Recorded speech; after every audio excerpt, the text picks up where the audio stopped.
अर्जुन, कितनी मधुर आवाज है ना। तनुजा सामान लगाती हुई खिड़की के पास आकर खड़ी हो गई। दोनों आज ही इस नए घर में रहने के लिए आए थे।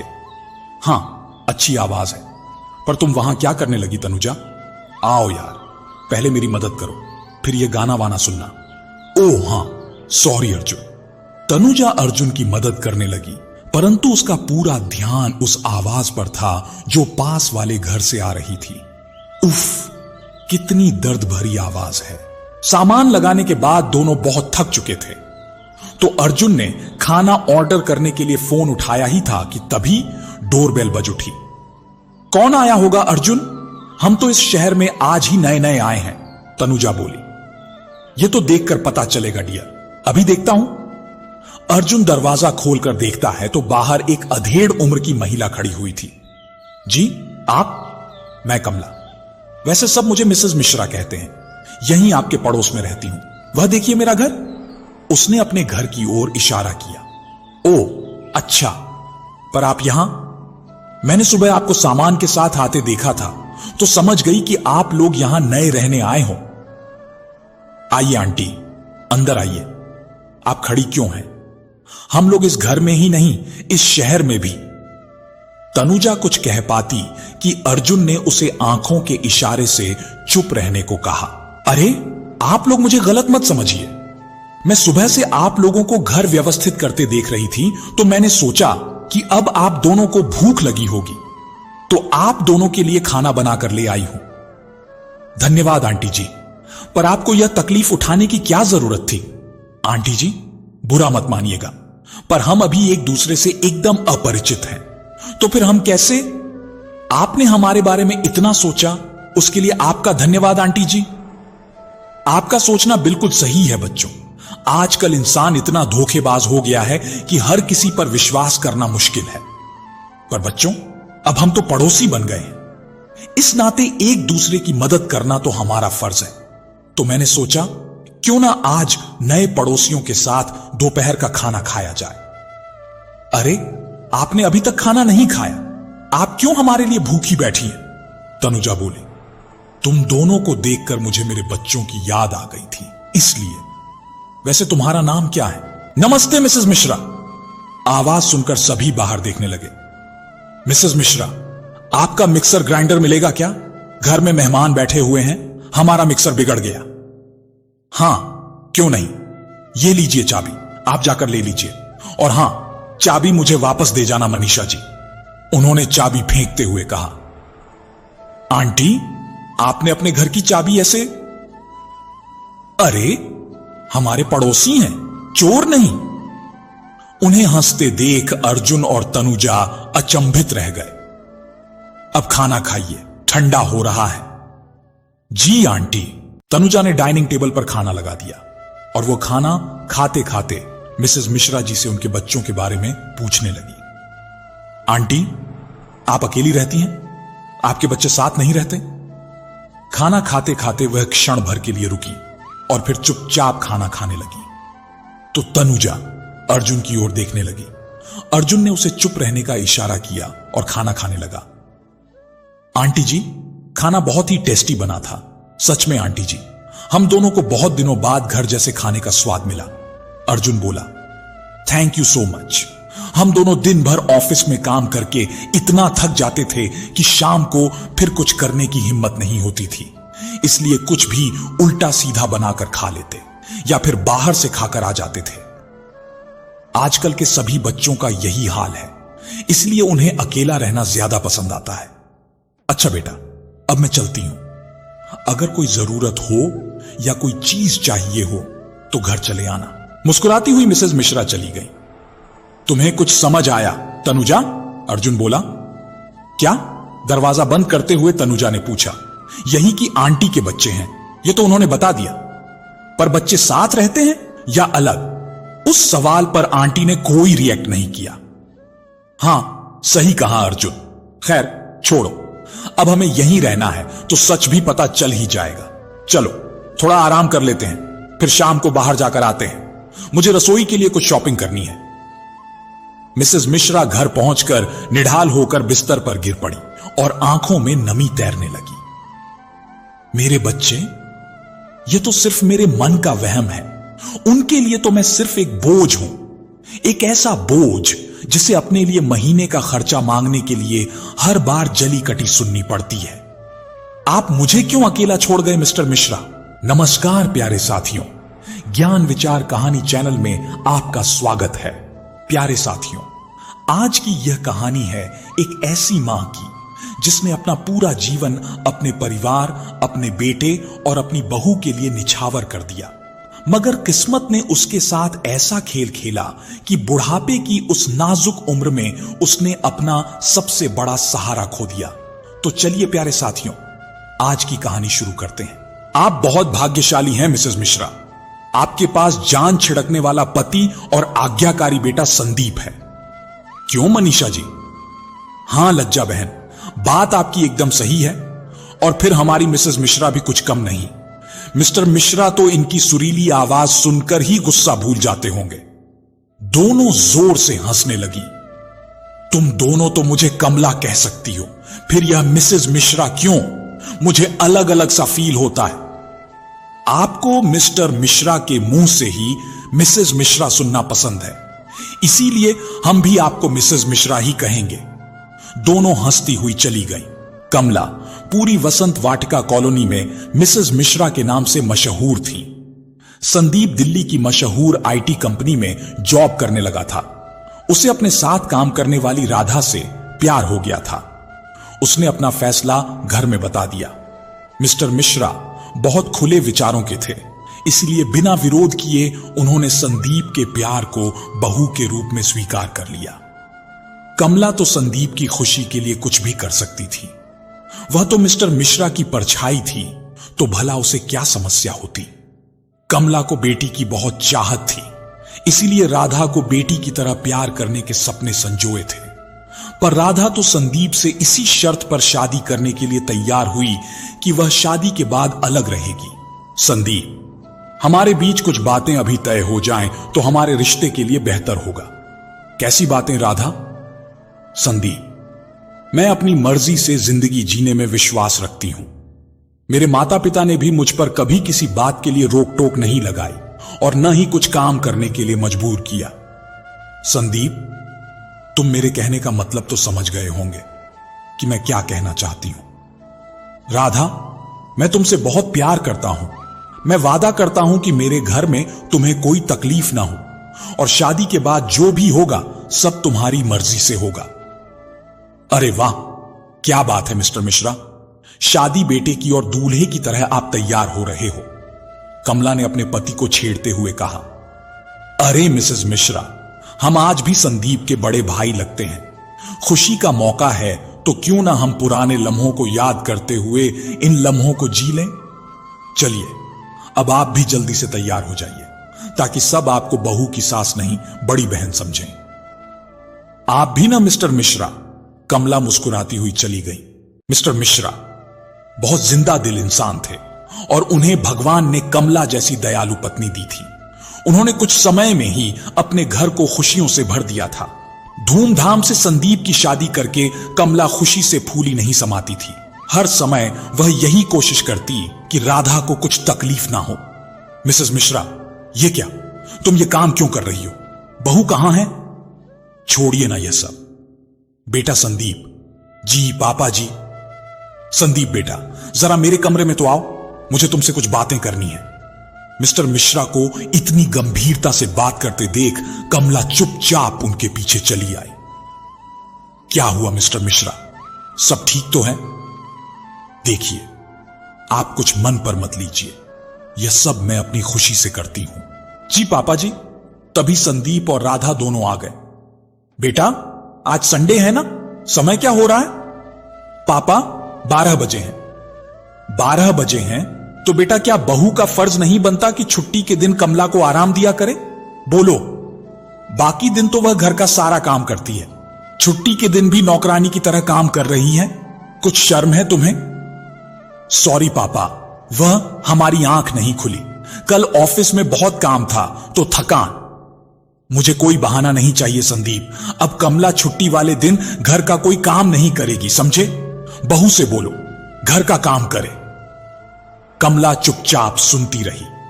जब मिस्टर मिश्रा उन्हें कमला कहकर बुलाते थे तो इसका मतलब था कि वह किसी बात को लेकर बेहद गंभीर है।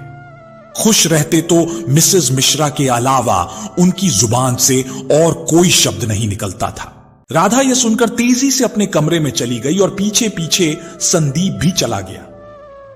देखिए संदीप, मैंने तुमसे पहले ही सब क्लियर किया था कि मैं किसी के दबाव में आकर नहीं जी सकती, पर तुम तो शादी होते ही अपने सारे वादे भूल गए। मुझे सब याद है राधा, बस थोड़ा समय दो। मैंने तुम्हारे लिए घर भी देख लिया है, सच कह रहा हूं, बस एक अच्छे मौके की तलाश है। अब और कौन सा अच्छा मौका चाहिए संदीप? आज पापा ने हमारी इतनी बेइज्जती की वो कम है। राधा ने रोना शुरू कर दिया।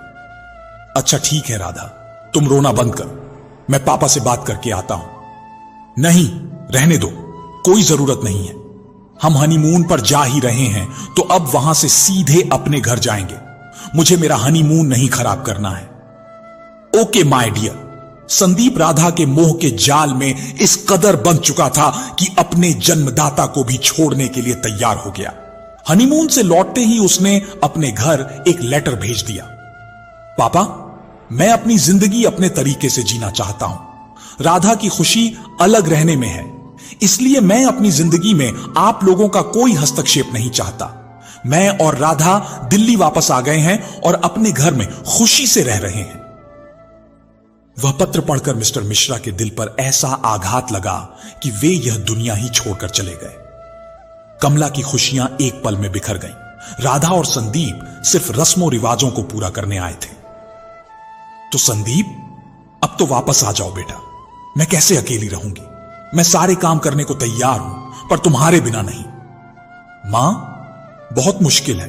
राधा की खुशी अलग रहने में है तो मुझे उसकी खुशी का ख्याल रखना है। आपको किसी चीज की कोई कमी हो तो फोन कर देना, पैसे भेज देंगे, कहकर दोनों चले गए। पैसे? काश हमने भी तुम्हें सिर्फ पैसों के लिए ही पाला होता तो आज इस दिल में इतनी पीड़ा ना होती संदीप। मिसेस मिश्रा फिर से वही दर्द भरे गीत गाने लगी। मिसेस मिश्रा कुछ पुराने एल्बम लेकर बैठ गए। मिस्टर मिश्रा के साथ संदीप की बचपन की तस्वीर देखकर उनकी आंखें नम हो गईं। मिस्टर मिश्रा को गुजरे 2 साल हो चुके थे और इन 2 सालों में संदीप एक बार भी उनसे मिलने नहीं आया। जरूरत पड़ने पर फोन करती तो वह बुरी तरह से झल्ला उठता। वह मन ही मन कहने लगी, संदीप, तुम्हारे जाने की वजह क्या थी? मैं आज तक नहीं समझ पाई। मिस्टर मिश्रा ने तो कुछ भी ऐसा नहीं कहा था कि जाना मजबूरी बन जाए। काश जाने से पहले एक बार तो कुछ कहा होता। पिता की कही बातों का ऐसा बदला दिया कि तुम्हारे एक गलत फैसले ने मुझसे मेरा पति छीन लिया। एल्बम बंद कर कमला ने गहरी सांस ली, आंखें बंद कर ली। आज तनुजा और अर्जुन को देखकर उन्हें संदीप से मिलने की तीव्र इच्छा होने लगी। एक बार मन हुआ कि संदीप को फोन करे, पर दूसरे ही पल राधा के कटु वचन याद आ गए। मॉम जी, आपसे कहा ना, हमें यूं बार बार फोन करके डिस्टर्ब मत किया करो। आपको पैसे से मतलब है ना, तो हर महीने संदीप भेज तो देता है, फिर भी आपका मन नहीं भरता। राधा बेटा, पहले मेरी बात तो सुनो। मुझे कुछ नहीं सुनना मॉम जी, जो भी कहना है अपने बेटे से कहो। ये लो संदीप, अपनी मॉम से बात करो, ये हमें कहीं भी चैन से नहीं रहने देगी। राधा फोन पकड़ाकर चली गई। हेलो मां, बोलो क्या चाहिए? बेटा, ऐसे क्यों बोल रहे हो? क्या कुछ जरूरत हो तभी तुमसे बात करूं?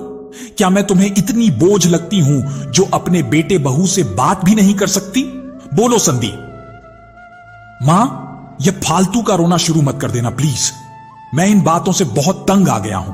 अब काम बोलो, क्या चाहिए? मुझे मेरा लाडला बेटा वापस चाहिए। बोलो, दे सकते हो संदीप। क्या तुम्हें अपनी मां पर जरा भी तरस नहीं आता? लौट आओ बच्चे, मुझे भी मेरे पोते को गोद में खिलाने का बेहद मन है। कैसा है वह? आप अभी तक फोन में उलझे हुए हैं। सारांश को संभालिए, मैं नहाने जा रही हूं। राधा चिल्लाने लगी तो संदीप ने फोन रख दिया। हां ठीक है मां, देखता हूं किसी दिन समय मिला तो मिलने आऊंगा, अभी फोन रखता हूं। संदीप सुनो तो, मैं आ जाऊं मिलने? नहीं मां, मैंने कहा तो, मैं आता हूं किसी दिन। संदीप ने फोन काट दिया तो कमला की आंखों में नमी तैरने लगी। पोते का जन्म हुआ तो संदीप ने खुशी के कारण कमला को फोन करके यह खुशखबरी दी थी। कमला भी अपनी भावनाओं पर काबू न कर पाई और तुरंत ही अस्पताल पहुंच गई। राधा के माता पिता वहां पहले से मौजूद थे। यह देख मिसेस मिश्रा को थोड़ा खराब लगा, पर वह इस बात से खुश थी कि उनके बेटे ने उन्हें बुलाया। मां, आप। संदीप ने झुककर पैर छुए तो सब भावुक हो गए। कमला ने गले लगा लिया। क्यों नहीं आना चाहिए मुझे? मैं तो मेरे पोते को देखने आई हूं। राधा की मां बच्चे को पहले से ही गोद में लिए हुई थी। लाइए बहन, मेरी गोद में भी दीजिए मेरे संदीप के अंश को। मिसेस मिश्रा पोते को लेने आगे बढ़ी। अभी तो यह सो गया है मिसेस मिश्रा, जब जागेगा तो आप गोद में ले लीजिए, उन्होंने उसे झूले में लिटाते हुए कहा। हां मां, मॉम ठीक कह रही हैं, आप आराम से बैठिए। मिसेस मिश्रा काफी देर तक झूले के पास खड़ी पोते को निहारती रही। सोते हुए वह बहुत प्यारा लग रहा था। आप लौट आइए ना मिस्टर मिश्रा, अब मैं अपने पोते को जरा भी आंखों से ओझल नहीं होने दूंगी, उसे हमेशा सीने से लगाए रखूंगी। आप कब तक अपने पोते को निहारती रहेंगी मिसेस मिश्रा? आइए बाहर बैठते हैं, डॉक्टर के आने का समय हो रहा है, खामखा नाराज होंगे। कमला जी उस कमरा से बाहर निकल आई और सब बाहर आ गए। सिर्फ संदीप अंदर रुक गया। थोड़ी देर में डॉक्टर आकर राधा और बच्चे को चेक करके चली गई तो सब फिर अंदर पहुंच गए। मां, चलिए आपको घर छोड़ देता हूं, संदीप बोला। नहीं संदीप, मैं जाने के लिए नहीं आई। जब तक मेरी बहू और पोता अस्पताल में हैं, मैं यहीं रुकूंगी। मां, जिद मत करो, राधा की मॉम है ना यहां, वह सब संभाल लेंगी। फिर मैं भी हूं, यह अस्पताल है, यहां बेकार में भीड़ मचाकर क्या फायदा। संदीप की बात ने कमला को तोड़ दिया। फिर भी हिम्मत करके बोली, बेटा, अब बहू और पोते के प्रति मेरी भी कुछ जिम्मेदारियां बनती हैं। हम लोग बारी बारी यह जिम्मेदारी संभाल लेंगे, आपकी क्या प्रॉब्लम है? मॉम जी, मुझे इस समय मेरी मॉम मेरे पास चाहिए और कोई नहीं। अभी आप जाइए और घर पर आराम कीजिए। राधा की बातें सुनकर कमला अपना बैग उठाकर चलने लगी। तो मां, मैं घर छोड़ देता हूं। वह तो तुमने बहुत पहले छोड़ दिया संदीप, आज मां को भी छोड़ दिया। खैर, तुम यहीं रुको राधा के पास, मैं चली जाऊंगी। इससे पहले आंसू बहने लगते, कमला तेजी से वहां से निकल गई। अस्पताल के गेट पर पहुंचकर कुछ क्षण के लिए रुकी और पीछे मुड़कर देखा। शायद संदीप पीछे पीछे आया हो, पर संदीप की जिंदगी में तो अपनी पत्नी और नई मां के अलावा और किसी के लिए जगह नहीं थी। तभी दरवाजे पर दस्तक से कमला विचारों से बाहर निकल आई। घड़ी की ओर देखा, ओह शाम हो गई, कौन आया होगा, देखती हूं। अरे मनीषा जी, आप? हो गया मिक्सर का काम? इतनी भी क्या जल्दी थी? आपका ठीक होकर आ जाता तब रिटर्न कर देती। धन्यवाद मिसेस मिश्रा। मेहमान भी चले गए तो सोचा यह भी वापस दे आऊं, आपको शाम को काम आएगा। मिक्सर ठीक होने भेजा है, शायद कल तक आ जाए। अरे तो ले जाइए वापस, जब आपका ठीक होकर आ जाए तो दे जाना।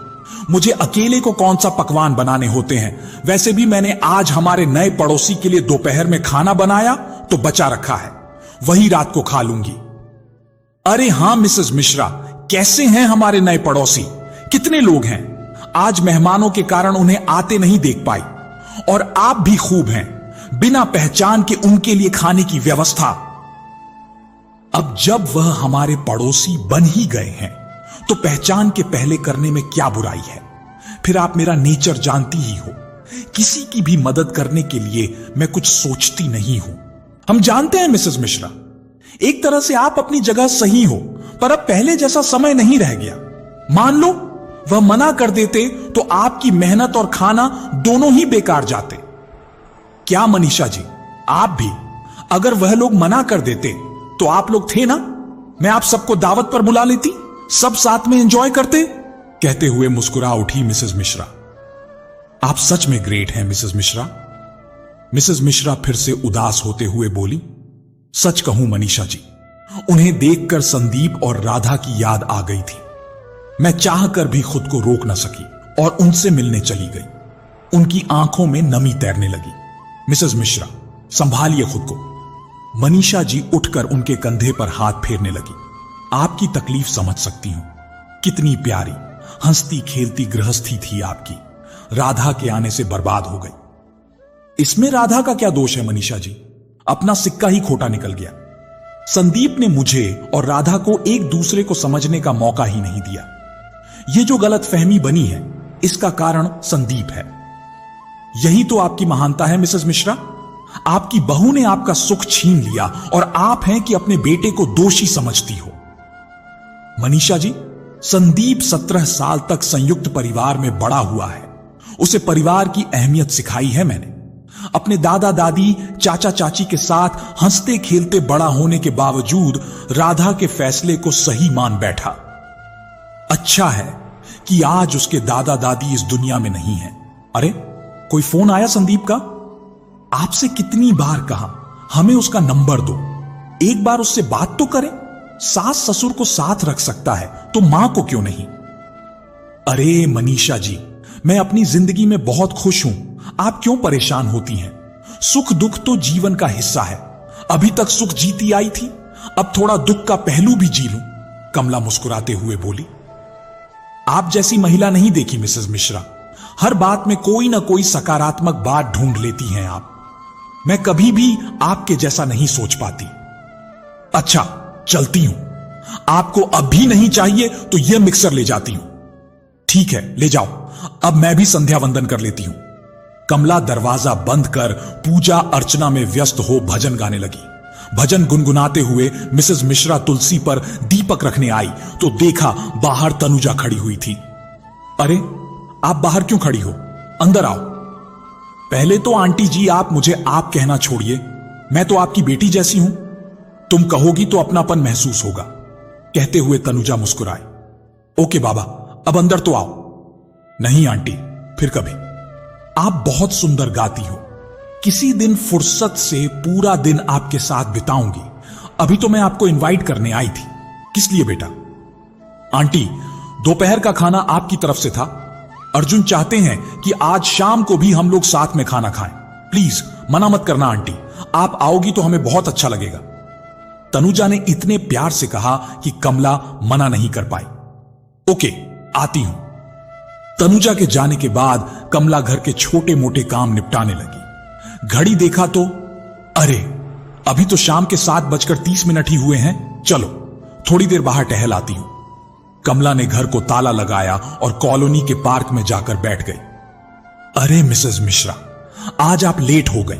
अब तो मेरे वापस जाने का समय हो गया। लज्जा कमला को देखकर बोली। हां लज्जा जी, कुछ सोच विचार में बैठी थी ना, न जाने कब आंख लग गई। फिर उठकर संध्या वंदन कर छोटे छोटे काम निपटाए। समय था तो सोचा थोड़ा टहल लिया जाए। ओ अच्छा मिसेस मिश्रा, आज मैं वर्मा जी, अभय और बहू घूमने गए थे। वहां एक मॉल में संदीप से मेरी मुलाकात हो गई। अच्छा, कैसा है वो? अकेला था कि राधा और सारांश भी साथ थे?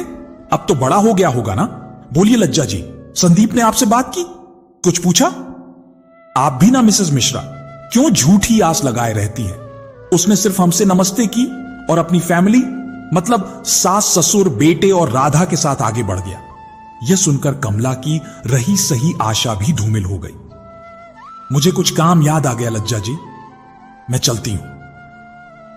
सॉरी मिसेस मिश्रा, मेरी बातों से आपका दिल दुखी हो गया। मैंने सोचा था नहीं बताऊंगी, पर फिर दिल ने कहा जो सच है सबके सामने है, उसे छुपाने से क्या फायदा।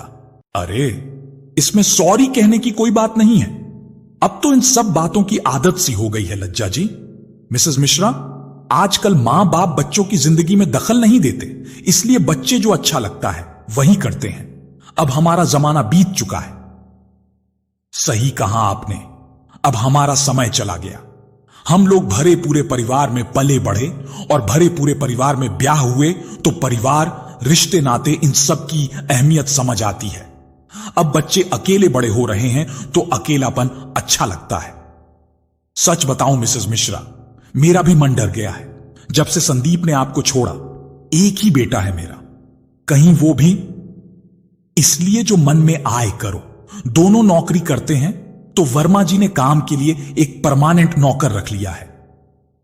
अच्छा किया, अकेला जीना कितना मुश्किल है मैं ही जानती हूं। पहले सास ससुर चले गए, फिर परिवार को साथ लेकर देवर विदेश चला गया। संदीप ने जो किया उसके कारण मिस्टर मिश्रा धोखा दे गए। अब तो बस जिंदगी गुजर रही। चलती हूं। 8 बज चुके थे। वह सीधे तनुजा के यहां आ गई। मैं जल्दी तो नहीं आ गई? अरे नहीं आंटी, आइए बैठिए, हम तो आप ही का इंतजार कर रहे थे। तनुजा हंसकर बोली। जी आंटी, तनुजा सही कह रही है, अर्जुन पास में बैठता हुआ बोला। तुम लोग इससे पहले कहां रहते थे? मिसेस मिश्रा ने बातों का सिलसिला शुरू किया। आंटी, हम लोग बेंगलोर में जॉब करते थे। अभी 1 साल पहले ही हमारी शादी हुई है। हमारी फैमिली लखनऊ में रहती है। अर्जुन को यहां एक बड़ी कंपनी में जॉब ऑफर आया। ऑफर बहुत अच्छा था तो हमने एक्सेप्ट कर लिया। इस वजह से मुझे जॉब छोड़नी पड़ी, पर कोई नहीं, कुछ दिनों में मुझे यही जॉब मिल जाएगी। तनुजा ने मुस्कुराते हुए कहा। जरूर मिल जाएगी बेटा। जब तक तुम्हें जॉब नहीं मिलती, मुझे तुम्हारे साथ समय बिताने का मौका मिल जाएगा। कमला मुस्कुराते हुए बोली। जी आंटी, मुझे भी इस समय का सदुपयोग करना है। आप मुझे खाना बनाना सिखाएगी। मुझे अच्छा खाना बनाना नहीं आता, मैं तो बस कुछ भी बना लेती हूं। आइए खाना खाते हैं। आज अर्जुन ने खाना बनाया है। कुछ ही दिनों में मिसेस मिश्रा, अर्जुन और तनुजा में संबंध बहुत गहरे हो गए। आंटी, आप गाना हो या भजन, सब बहुत अच्छा गाती हो। कहां से सीखा? तनुजा ने पूछा। मेरे दादाजी से। वह शास्त्रीय संगीत में प्रांगण थे और उन्हीं से यह ज्ञान हम बहनों को मिला। आपकी बहनें भी हैं? हां, मेरी 3 बहनें हैं। एक यूएसए में अपने बच्चों के साथ रहती हैं और एक आगरा में। कभी कभी आती रहती है। और तुम्हारे और अर्जुन के परिवार में?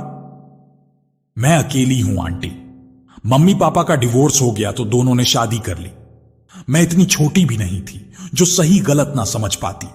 मैंने दोनों के साथ न रहकर नाना नानी के साथ रहना पसंद किया। मामा जी तो मां से नाराज थे तो मुझे भी पसंद नहीं करते थे। ओह, माफ करना बेटा, तुम्हें दुखी कर दिया। अरे नहीं आंटी, भगवान कुछ लेते हैं तो बहुत कुछ देते भी हैं। जब से अर्जुन मेरी जिंदगी में आए, सब कुछ अच्छा ही अच्छा है। मैं भी खुश और नाना नानी भी खुश। अर्जुन की फैमिली बहुत अच्छी है आंटी, सब मुझे बहुत प्यार करते हैं। अर्जुन के घर में सभी खाना खाने के बहुत शौकीन हैं और मुझे कुकिंग जरा भी नहीं आती। हंसने लगी तनुजा, फिर बोली। आंटी, आप मुझे खाना और गाना दोनों सिखाएंगी? खाना तो सिखा दूंगी, वह भी आज से ही शुरू कर देते हैं, पर मैं गाना नहीं हो पाएगा, सब भूल चुकी हूं। दोबारा रिवीजन करना होगा, बहुत दिनों से इसकी आदत छूट गई है। मिसेस मिश्रा बोली। आंटी प्लीज, मना मत करो। मेरी जॉब नहीं है, ढूंढने का प्रोसेस चल रहा है। जॉब हो गई फिर मैं भी व्यस्त हो जाऊंगी।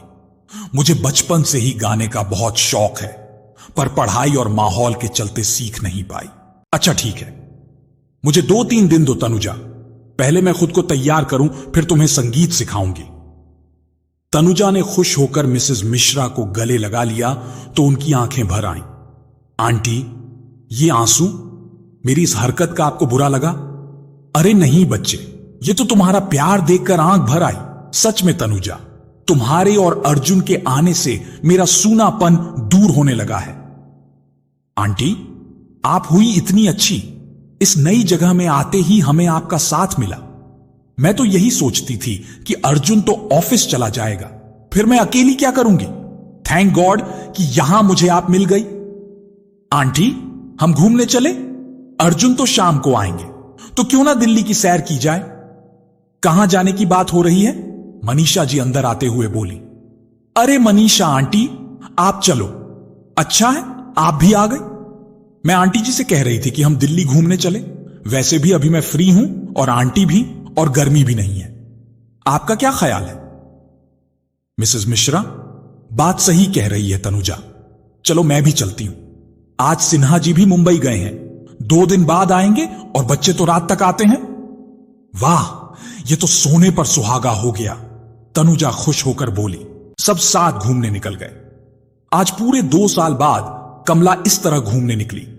कभी कभार बस जरूरी चीज के लिए ही बाहर निकलती थी। शाम को वापस आने पर थकान जरूर महसूस हो रही थी, पर मन बहुत हल्का हो गया था। कड़वी बातों का बोझ कुछ पल के लिए ही सही, पर दूर हुआ तो एक ऊर्जा सी महसूस होने लगी थी। ऐसे ही दिन निकलने लगे। तनुजा के आ जाने से कमला की व्यस्तता बढ़ने लगी। उन्होंने उसे संगीत सिखाना शुरू कर दिया। तनुजा अपने मधुर व्यवहार से सबके दिल में जगह बना रही थी। वह हर किसी से कुछ न कुछ सीखने की कोशिश करती रहती थी। आंटी, जल्दी ही मैं भी जॉब पर जाने लगूंगी। हम जहां रहते थे वहां सब जरूरत पर ही बात करते थे। वैसे कोई किसी से बात नहीं करता था। मैं भी खालीपन महसूस करूंगी। अभी तक तो तुमने मुझे इतना व्यस्त रखा कि कुछ सोचने का समय ही नहीं मिला। मिसेस मिश्रा उदास होने लग गई।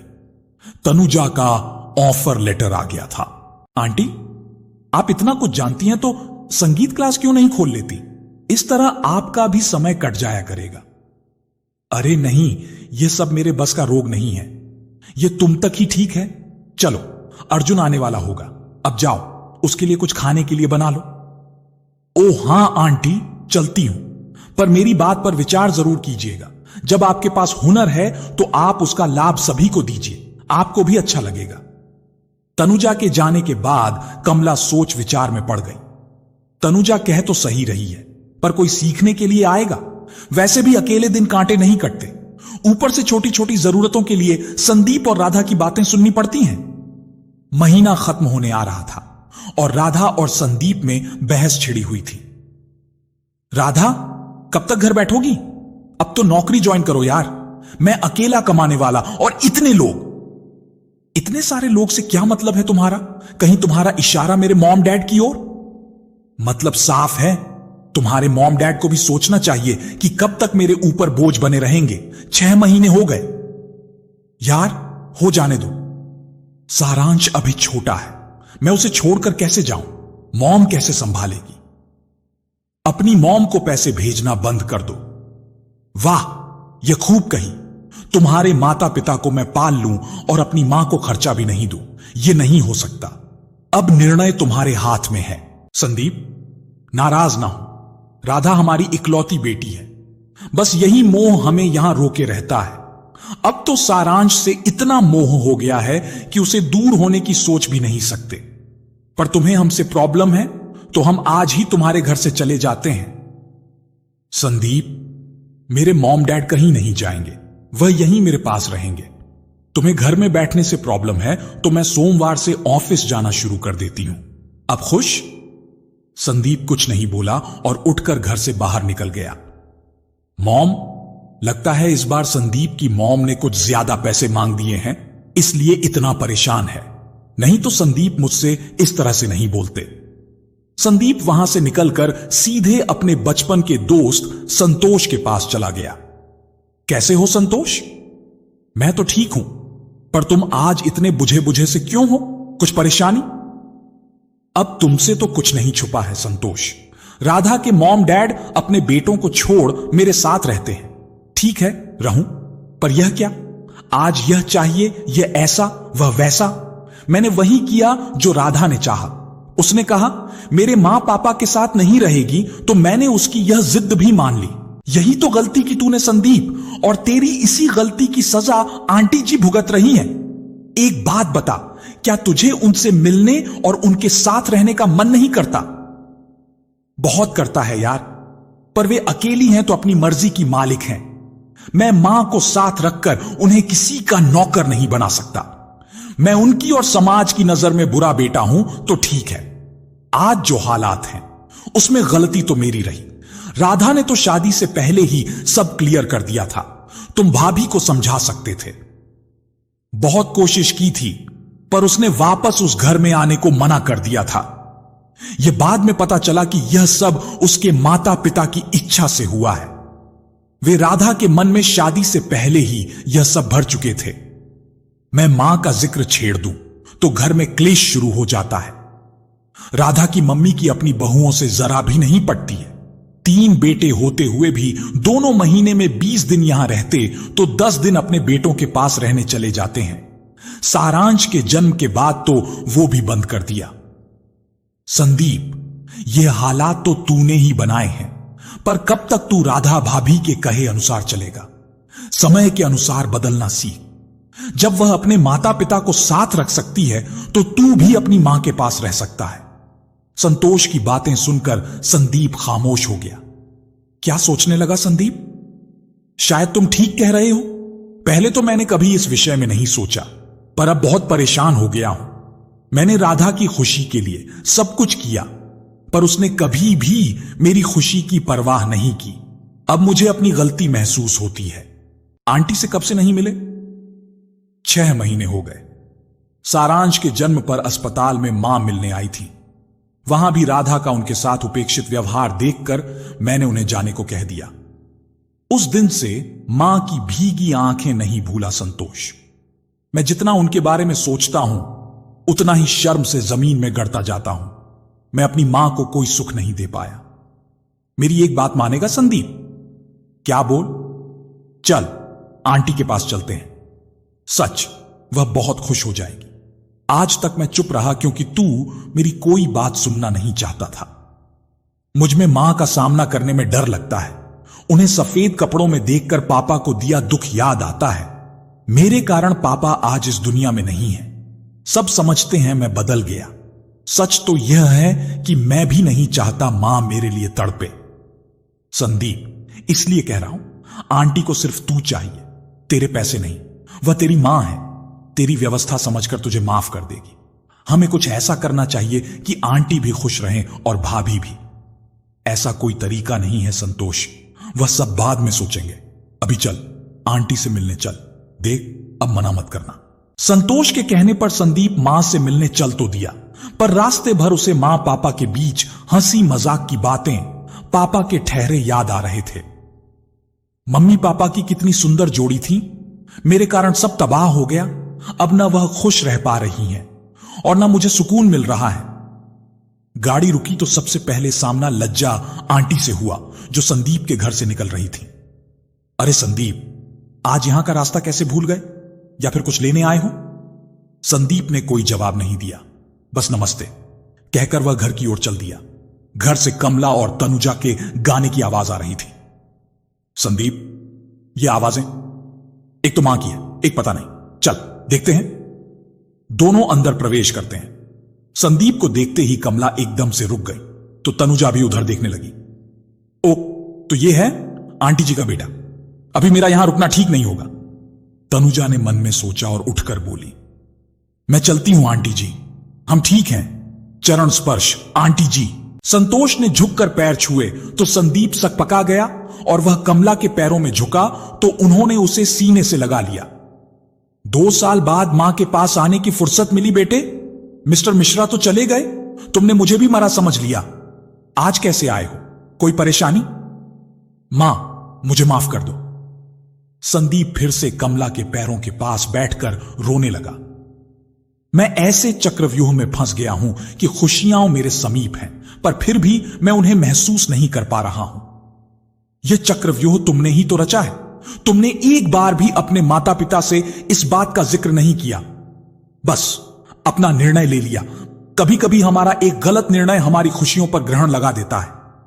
तुम कुछ दिन साथ रहते तो शायद राधा हमारे प्यार को समझ पाती।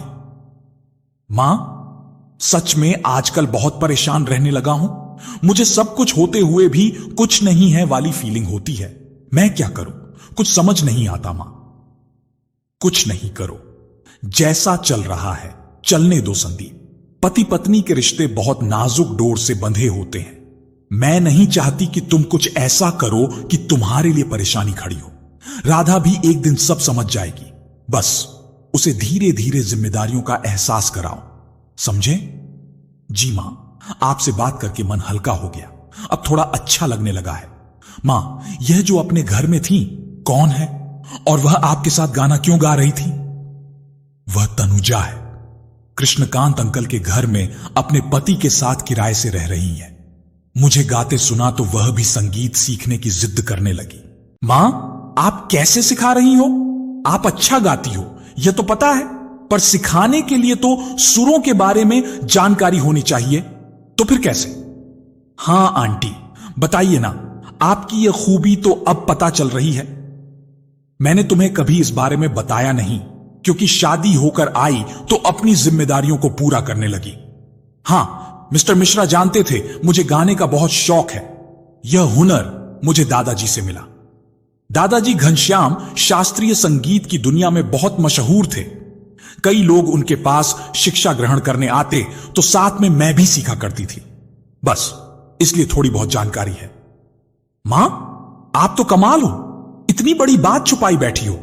मां, एक काम करो, आप पहले कुछ दिन क्लास लगा लो, फिर जो भी छूटा है उसकी जानकारी हो जाएगी तो आप क्लास खोल सकती हो। अरे नहीं, अब मुझसे यह सब नहीं होगा। तनुजा भी यही बात लेकर पीछे पड़ी है। अब यह कोई उम्र है? कमला मुस्कुराती हुई बोली। आज बहुत दिनों बाद चेहरे की रौनक लौट आई थी। आंटी, उम्र वाली बात कहां से आ गई? मेरे ख्याल से अभी आप 50 के आसपास होंगी। पहले के समय में जल्दी शादी हो जाती थी और फिर सीखने सिखाने में उम्र कब बाधा बनी है? मां, मुझे कुछ नहीं सुनना। अभी तक तो मेरी हिम्मत नहीं होती थी कि कैसे आपका सामना करूं। मैंने आपको बहुत दुख दिए हैं, अब तो आपको भी मेरी परेशानी पता चल गई। आप अपनी जिंदगी में आगे बढ़ेंगी तो मुझे अच्छा लगेगा। हो सकता है मैं रोज ना आ सकूं, पर जब भी आऊं तो आपको व्यस्त देखूं। ठीक है, जैसा तुम लोग चाहो मैं तैयार हूं। यह हुई ना बात मां? संतोष, आगे की जिम्मेदारी तुम संभाल लेना। भाई, मेरा तो पता ही है तुझे। मां, अब मैं चलूं। आते रहना बेटा, हो सके तो कभी राधा और सारांश को भी साथ लेकर आना। मां, सच में आपको मुझसे कोई शिकायत नहीं? संदीप आश्चर्य से बोला। नहीं दोस्त, उसमें नहीं, उसकी परवरिश में है। और हर किसी को नए परिवेश में ढलने के लिए समय चाहिए होता है, जो तुमने राधा को नहीं दिया। बस उसकी जिद पूरी कर दी। यही गलती परिवार की खुशियों को खा जाती है। पर अब मैं क्या करूं? कुछ कहता हूं तो उसके मॉम डैड दुखी हो जाते हैं और उस कारण राधा भी नाराज होने लगती है।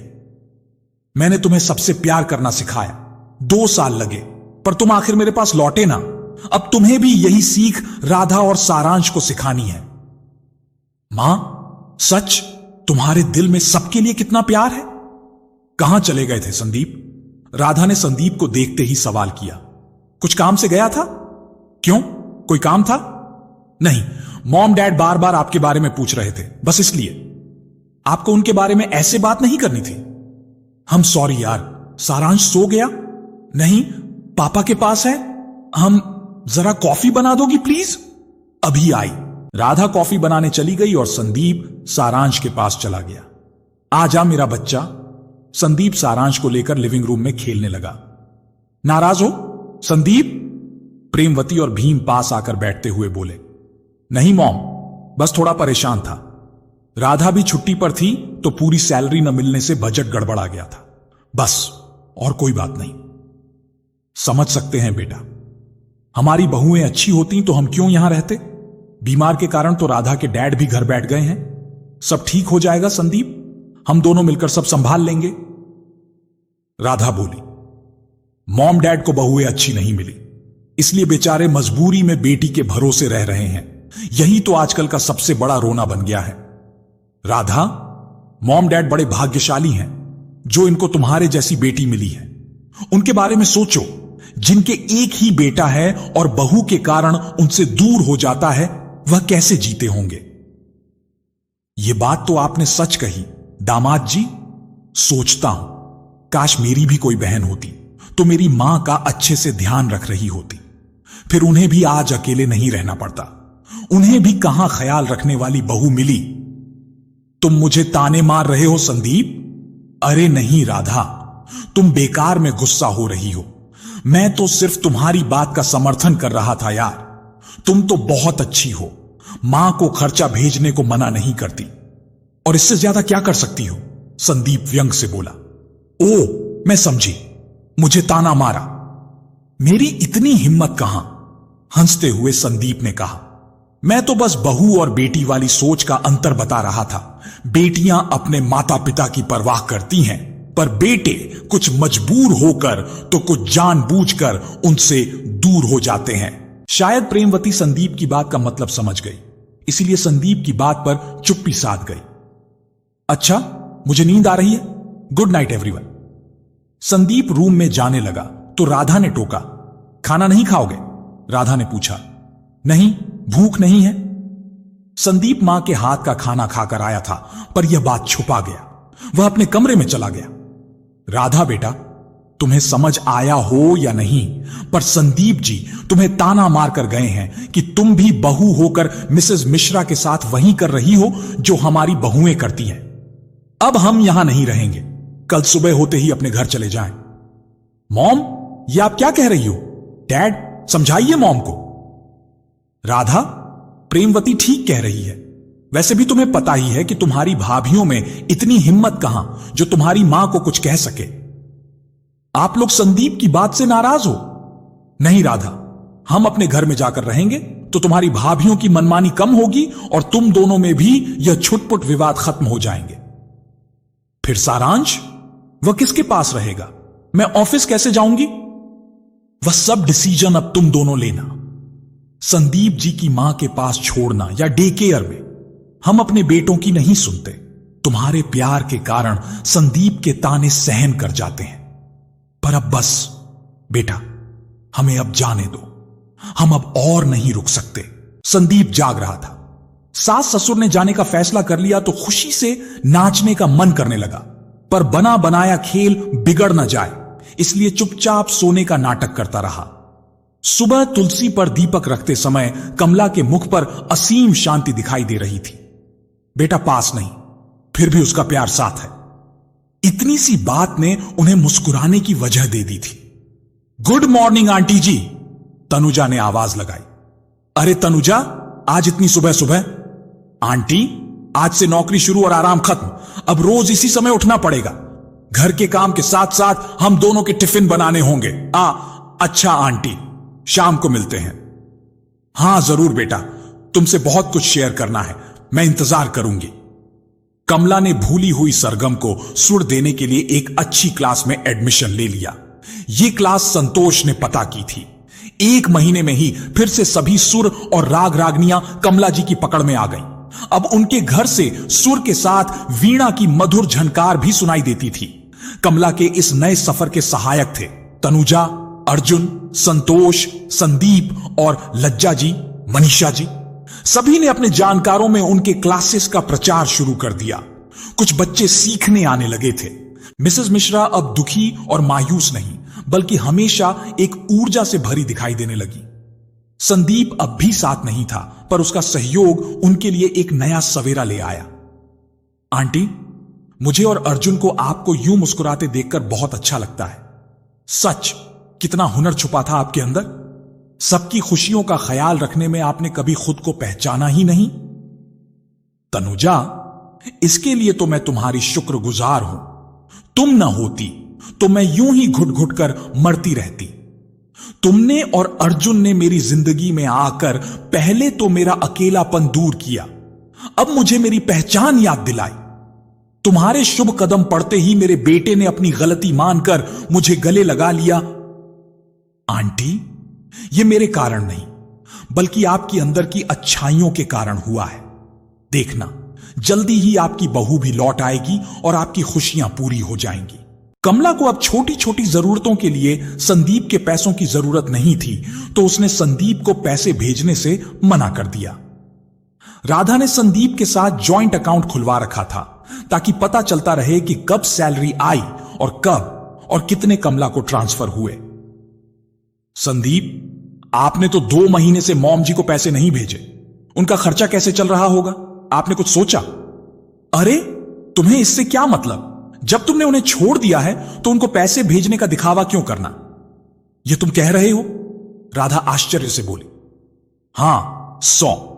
अब यह बेकार की बातें छोड़ो। राधा सुनो, मेरी 3 दिन की छुट्टी है। तुम्हारे मायके जाकर सारांश को ले आते हैं। उसके बिना घर बहुत सूना लगता है। हां संदीप, मुझे रातों को नींद नहीं आती। सारांश के बिना हम कुछ नहीं हैं ना? क्यों इतना मत सोचा करो राधा। वैसे भी बड़ा होकर वो कौन सा हमारे साथ रहेगा। जैसे हमने किया है वैसे ही कल को वह भी हमें छोड़कर अपना अलग घर बना लेगा। यह जिंदगी की एक कड़वी सच्चाई है। इसके लिए अभी से खुद को मजबूत कर लो राधा, वरना मेरी मां की तरह रोना पड़ेगा। संदीप बड़ी सहजता से सही मौके पर सही चोट कर देता था, जो सीधे राधा के मन को चुभ जाती थी। रास्ते भर राधा चुप थी। क्या हुआ राधा? अरे यार, अभी तो सारांश सिर्फ 2 साल का है। तुम इतना उदास मत हो। तुम्हारा बेटा भी बहुत छोटा है, इतनी जल्दी अपनी मॉम को नहीं छोड़ेगा। और जब उसकी मां तुम्हारे जैसे प्यार करने वाली हो तब तो बिल्कुल नहीं। संदीप, मैं जॉब छोड़ दूं? मैं सारांश को अपने पास रखकर इतना प्यार दूंगी कि वह कभी भी मुझसे दूर होने के बारे में नहीं सोचेगा। सब कहने की बातें हैं राधा। मेरी मां ने मुझे कभी भी किसी बात की कमी नहीं होने दी। वह मेरी एक एक फरमाइश को पूरा करने में लगी रहती थी। पापा गुस्सा होते तो मेरी ढाल बन जाती, बीमार हो जाता तो आंखों में आंसू लेकर रात रात भर जागती थी। पर मैंने उन्हें छोड़ दिया ना। किसके लिए? सिर्फ तुम्हारे प्यार के लिए। भगवान ना करे सारांश को ऐसी कोई मजबूरी का सामना करना पड़े। बस करो संदीप, क्यों मेरे मन का डर बढ़ा रहे हो? घर आ गया था। राधा उतरकर अंदर जाने लगी तो देखा कि संदीप गाड़ी में ही बैठा है। अंदर नहीं आओगे? नहीं, बेकार देरी होगी। तुम जल्दी से सारांश को ले आओ। मैं घर पर जाकर उसके साथ खेलना चाहता हूं। ओके। राधा चली गई। राधा, देखना, वह दिन दूर नहीं जब तुम मेरी मां की तकलीफ समझने लगोगी। तुम्हारे अंदर यह एहसास जगाना है कि बच्चों के बिना माता पिता की जिंदगी कितनी कष्टकारी होती है। राधा सारांश को लेकर आ रही थी और साथ में राधा की मां और भाभियां भी थीं। सबने संदीप से बहुत आग्रह किया कि घर के अंदर चले। नहीं मॉम, माफ कर दीजिए। पूरे 5 दिन हमने सारांश के बगैर बिताए हैं, अब एक पल भी नहीं। घर जाकर उसके साथ समय बिताना चाहता हूं। छोड़ने आएंगे तब जरूर आएंगे। दोनों लौट आए। 3 दिन कैसे निकल गए पता ही नहीं चला। सोमवार से फिर ऑफिस जाना पड़ेगा तो संदीप सारांश का बैग पैक करने लगा। संदीप, कुछ बात करनी थी। बोलो राधा। क्या मॉम जी सारांश को संभालेंगी? क्या फिर से कहना चाहती हो कि हम सारांश को मॉम जी के पास छोड़ दें? तो तुम्हारा घर तो ऑफिस के रास्ते में ही है। हम सारांश को रोज शाम को वापस लेते आया करेंगे। हमें फिर यूं 5 दिन दूर नहीं रहना पड़ेगा। बात तो तुम्हारी सही है, पर क्या वह मना कर देंगी? नहीं, मां मना तो नहीं करेंगी, पर फिर भी बात कर लेना ठीक होगा। तुम बात करोगे? मेरी तो हिम्मत नहीं है। कहीं यह ना कहें कि अपने बेटे के लिए मां की याद आई। ऐसा कुछ नहीं होगा राधा, आप बात तो करो। मना करती हैं तो फिर मॉम के यहां ही छोड़ना पड़ेगा। सारांश को डे केयर में तो नहीं छोड़ूंगी, फिर भले मुझे नौकरी छोड़नी पड़े तो छोड़ दूंगी। नहीं, नौकरी मत छोड़ना, मैं ही बात करता हूं। संदीप मां को फोन करके बताने लगा। हेलो मां, कैसी हो? मां, आपकी मदद चाहिए। मैं ठीक हूं, पर मदद कैसी? सब ठीक है ना? संदीप, राधा और सारांश ठीक हैं? सब ठीक है मां, बस इतना पूछना था कि हम लोग कल से सारांश को आपके पास छोड़कर जा सकते हैं? राधा के डैड का घर बहुत दूर है, तो मजबूरी में उसे 5 दिन हमारे बिना रहना पड़ता है। यह भी कोई पूछने की जरूरत है संदीप? मैं तो उसे सीने से लगाने के लिए बेताब हूं। जरा सा था जब उसे देखा था। वह तो मेरा वंश है, मेरी जान है। तुम उसे मेरे पास छोड़ोगे तो मुझे बेहद खुशी होगी। थैंक यू मां। हम सारांश को अब रोज सुबह आपके पास छोड़कर जाएंगे। क्या हुआ, मॉम जी ने हां कर दी? राधा ने अंदर से आते हुए पूछा। हां, मां बोली कि उन्हें खुशी होगी। तो ठीक है, फिर यह सारा सामान मॉम के यहां ही छोड़ देते हैं। क्या रोज रोज इधर से उधर करेंगे? आप मां के अकाउंट में पैसे भेज दीजिए ताकि उन्हें कोई परेशानी ना हो। और हां, आप वहां जाकर सारांश के लिए एक अच्छा सा रूम तैयार करवा दीजिए। उसकी कोई जरूरत नहीं। मां के पास सारांश को किसी चीज की कमी नहीं होगी। राधा बस उनके साथ जल्दी से घुल मिल जाए। वह तो है, सब ठीक हो जाएगा। चलिए अब सो जाते हैं, सुबह जल्दी उठना पड़ेगा, तभी तो हम इसे मां के पास छोड़ पाएंगे। राधा सोने चली गई। राधा, बस कुछ दिन और, फिर तुम खुद मां के संग रहने की जिद करोगी। संदीप कमला की सीख याद कर मुस्कुराया। कमला संदीप से बात करके झूम उठी। कल मेरा पोता मेरे पास रहने आ रहा है। मुझे तो विश्वास ही नहीं हो रहा। खुशी के मारे मिस्टर की फोटो से बात करने लगी। आप भी बहुत खुश होंगे ना मिस्टर मिश्रा? अब सब ठीक हो जाएगा। आपकी कमी बहुत अखरती है मिस्टर मिश्रा। सारांश, मेरा पोता। खुशी से झूम उठी कमला। कमला खुशी से कुछ पंक्तियां गुनगुना रही थी। तभी पीछे से तनुजा ने आकर गले में बाहें डाल दी और पूछने लगी, वाह आंटी, बहुत प्यारा गीत गा रही हो। आज आप बहुत खुश लग रही हैं। क्या हुआ, बताइए ना। तनुजा, कल से संदीप सारांश को मेरे पास छोड़कर ऑफिस जाएंगे। सच आंटी? मैं बता नहीं सकती आप कितनी खुश होंगी। समझ सकती हूं आंटी, यह वाकई बहुत खुशी की बात है। पर आंटी, राधा भाभी मान गई? अरे, यह राधा की ही मर्जी है। इसका भी कारण बताती हूं। जब पहली बार संदीप आया था तो बता रहा था कि उसके सास ससुर साथ रहते हैं। इस कारण उन दोनों में खटपट हो जाती थी। फिर वे लोग वापस अपने घर चले गए और राधा के सामने सारांश को संभालने की समस्या आ गई। वह उसे डे केयर में नहीं छोड़ना चाहती थी। फिर तय हुआ कि मॉम डैड के पास सारांश को छोड़कर ऑफिस जाएंगे। फिर क्या हुआ? उन्होंने मना कर दिया। अरे नहीं, दरअसल दूरी समस्या बन गई। उनका घर संदीप के घर से 2 घंटा और ऑफिस से 1 घंटा दूर था। आने जाने में लगता, दोनों इतने थक जाते कि फिर इतनी दूर आना जाना मुश्किल हो जाता। मजबूरी में सारांश को 5 दिन माता पिता के बिना रहना पड़ता था। कुछ दिन तो ऐसा ही चला। फिर राधा ने बेचैन होकर यह फैसला लिया। अब तो उसे दादी के पास जाने की जल्दी होने लगी। चलो ना मम्मा, दादी के पास, देर हो रही है। संदीप, देखो इसे, नानी के पास जाने की कभी जिद नहीं करता था। आज तुझे नानू के घर छोड़कर आते हैं। नहीं, नानू के घर नहीं, दादी के पास। सारांश रोने लगा तो राधा उसे चुप कराने लगी। अच्छा बाबा, सॉरी, चलो दादी के पास।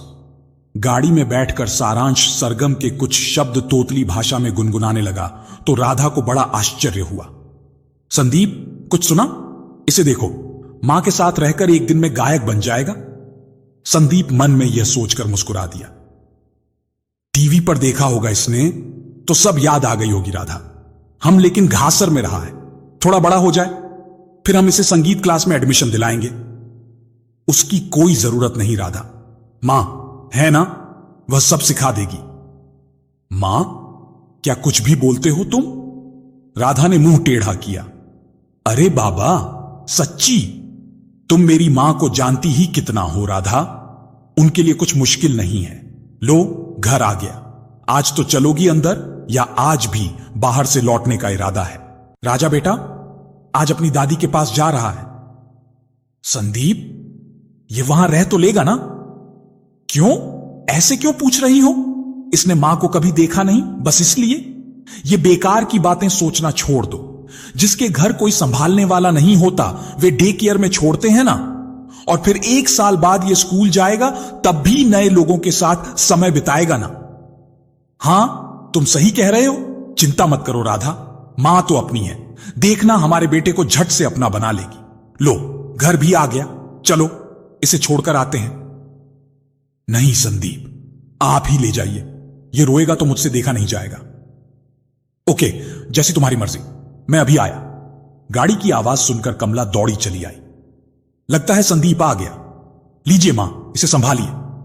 सारांश को सौंपते हुए संदीप बोला तो सारांश रोने लगा। कमला ने तुरंत प्यार भरी मीठी मीठी बातें करके उसे बहलाना शुरू कर दिया और इसी बीच संदीप वहां से निकल गया। क्या हुआ? कुछ नहीं, थोड़ा रोया, पर मां ने संभाल लिया। Thank God. राधा ने राहत की सांस ली। सारांश के साथ कमला का दिन कैसे निकल गया पता ही नहीं चला। शाम को संगीत क्लास में भी बच्चों को संगीत सीखते देख वह कौतूहल से देखता रहा। सारांश को 1-2 दिन में ही कमला से अपनापन महसूस होने लगा। ओ अच्छा, यानी इच्छा नहीं, मजबूरी में आपकी याद आई। कुछ भी हो तनुजा, एक कदम राधा ने इस ओर बढ़ाया है तो मैं उसके इस कदम का स्वागत करती हूं। अगर मैं ही हट करूंगी तो यह बिखरा परिवार कभी पूरा नहीं होगा। आंटी, आप सच में बहुत अच्छी हैं। आपसे रोज एक नई सीख मिलती है। अब आपकी क्लास का क्या होगा? शाम 5 बजे से 6 बजे कर दूंगी। सीखने वाले बच्चे अब भी छोटे हैं तो रात करना गलत होगा। कल तुम कुछ खिलौने ले आना। वह कोमल से आते हो, सारांश को चुभे नहीं, वह अब भी छोटा है। समझ गई आंटी, मैं ले आऊंगी। आपको कुछ और याद आए तो बता देना। मैं भी सारांश से मिलने को उत्सुक हूं तो जल्दी आ जाऊंगी। कमला की आंखों से नींद गायब थी। उफ, यह रात भी बीत नहीं रही, जाने कब सवेरा होगा। राधा, जल्दी से सारांश को तैयार करो। उफ, आज ही आंखें देर से खुलनी थीं। संदीप मन ही मन बड़बड़ा रहा था। सब समय से हो गया संदीप। अब चलिए।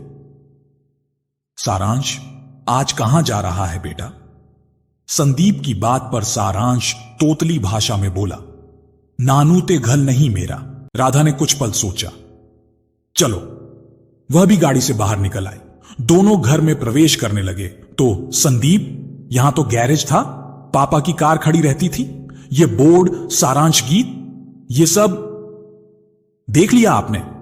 कुछ दिन पैसे नहीं भेजे तो मॉम जी को यह जगह किराए पर देनी पड़ी। राधा, कभी कभी मैं तुम्हें समझ नहीं पाता। कभी तो मां के खर्चे की चिंता करने लगती हो और कभी उन पर गुस्सा, पर कभी उनसे मिलने का मन नहीं बनाती। तुम्हें समझना बहुत मुश्किल है। कमला ने सारांश के लिए घर में ढेर सारे खिलौने जगह जगह रखे थे। सारांश अंदर पहुंचते ही अपने खिलौनों में उलझ गया। काफी दिनों बाद घर लौटी तो कमला ने उसे दरवाजे पर रोक दिया। रुको राधा। क्या हुआ मां? संदीप ने चौंक कर पूछा। तब तक कमला अंदर चली गई थी। राधा को इस तरह रोकना अच्छा नहीं लगा। मैं गाड़ी में तुम्हारा इंतजार करती हूं। वह जाने के लिए मुड़ी। अरे रुको राधा, कहां जा रही हो? मैं तो आरती की थाली लेने गई थी। आओ, आ जाओ। कमला ने राधा की आरती उतारी। राधा, हमारे यहां जब बहू पहली बार बच्चे को लेकर घर आती है तो उसका ऐसे ही स्वागत करते हैं। सारांश तो पहले ही घर में आ चुका है, बस तुम ही रह गई थी। राधा कुछ नहीं कह पाई, बस कमला के पैर छूकर चुपचाप बैठ गई। इस बीच सारांश सब खेल में मग्न रहा। थोड़ी देर में चाय पीकर दोनों ऑफिस के लिए निकल गए। कैसी हो आंटी जी? सारांश आ गया? तनुजा ने अंदर आते हुए पूछा। तनुजा को देखकर वह उसके पास दौड़कर आ गया। अरे, इस समय क्या हुआ? ऑफिस नहीं गई? वह आंटी, कुछ तबीयत ठीक नहीं थी। अर्जुन भी नहीं गए। हम डॉक्टर के पास जाने वाले हैं। क्यों, क्या हुआ? तनुजा के माथे को छूकर देखते हुए कमला ने पूछा। क्या हुआ होगा मिसेस मिश्रा? कोई खुशखबरी ही होगी। क्यों तनुजा? मनीषा जी अंदर आते हुए बोली। मनीषा जी सबके ऑफिस जाने के बाद घर में अकेली रहती तो वह भी अक्सर कमला के पास समय व्यतीत करने आ जाती थीं। मनीषा जी की बात सुनकर तनुजा शर्मा गई। तनुजा ने कमला की ओर देखा तो उसने हां में गर्दन हिलाई। अरे वाह, मैं मिठाई लेकर आती हूं। कमला ने खुश होकर सबको मिठाई खिलाई। मनीषा जी, आप कैसे समझ गई कि कोई खुशखबरी होगी? मिसेस मिश्रा, मेरा तो आपको पता ही है। सर्दियों में अक्सर मैं सुबह धूप सेकने लॉन में बैठी सबको आते जाते देखती रहती हूं। कुछ दिनों से तनुजा को संभल कर सीढ़ियां चढ़ते उतरते देख रही थी। बस उसी से अंदाज लगाया। ओह, इसलिए छुट्टी ले रखी है? मनीषा जी, आप पूरी जासूस हो, सब खोज खबर रखती हो। सुनकर सब हंसने लगे।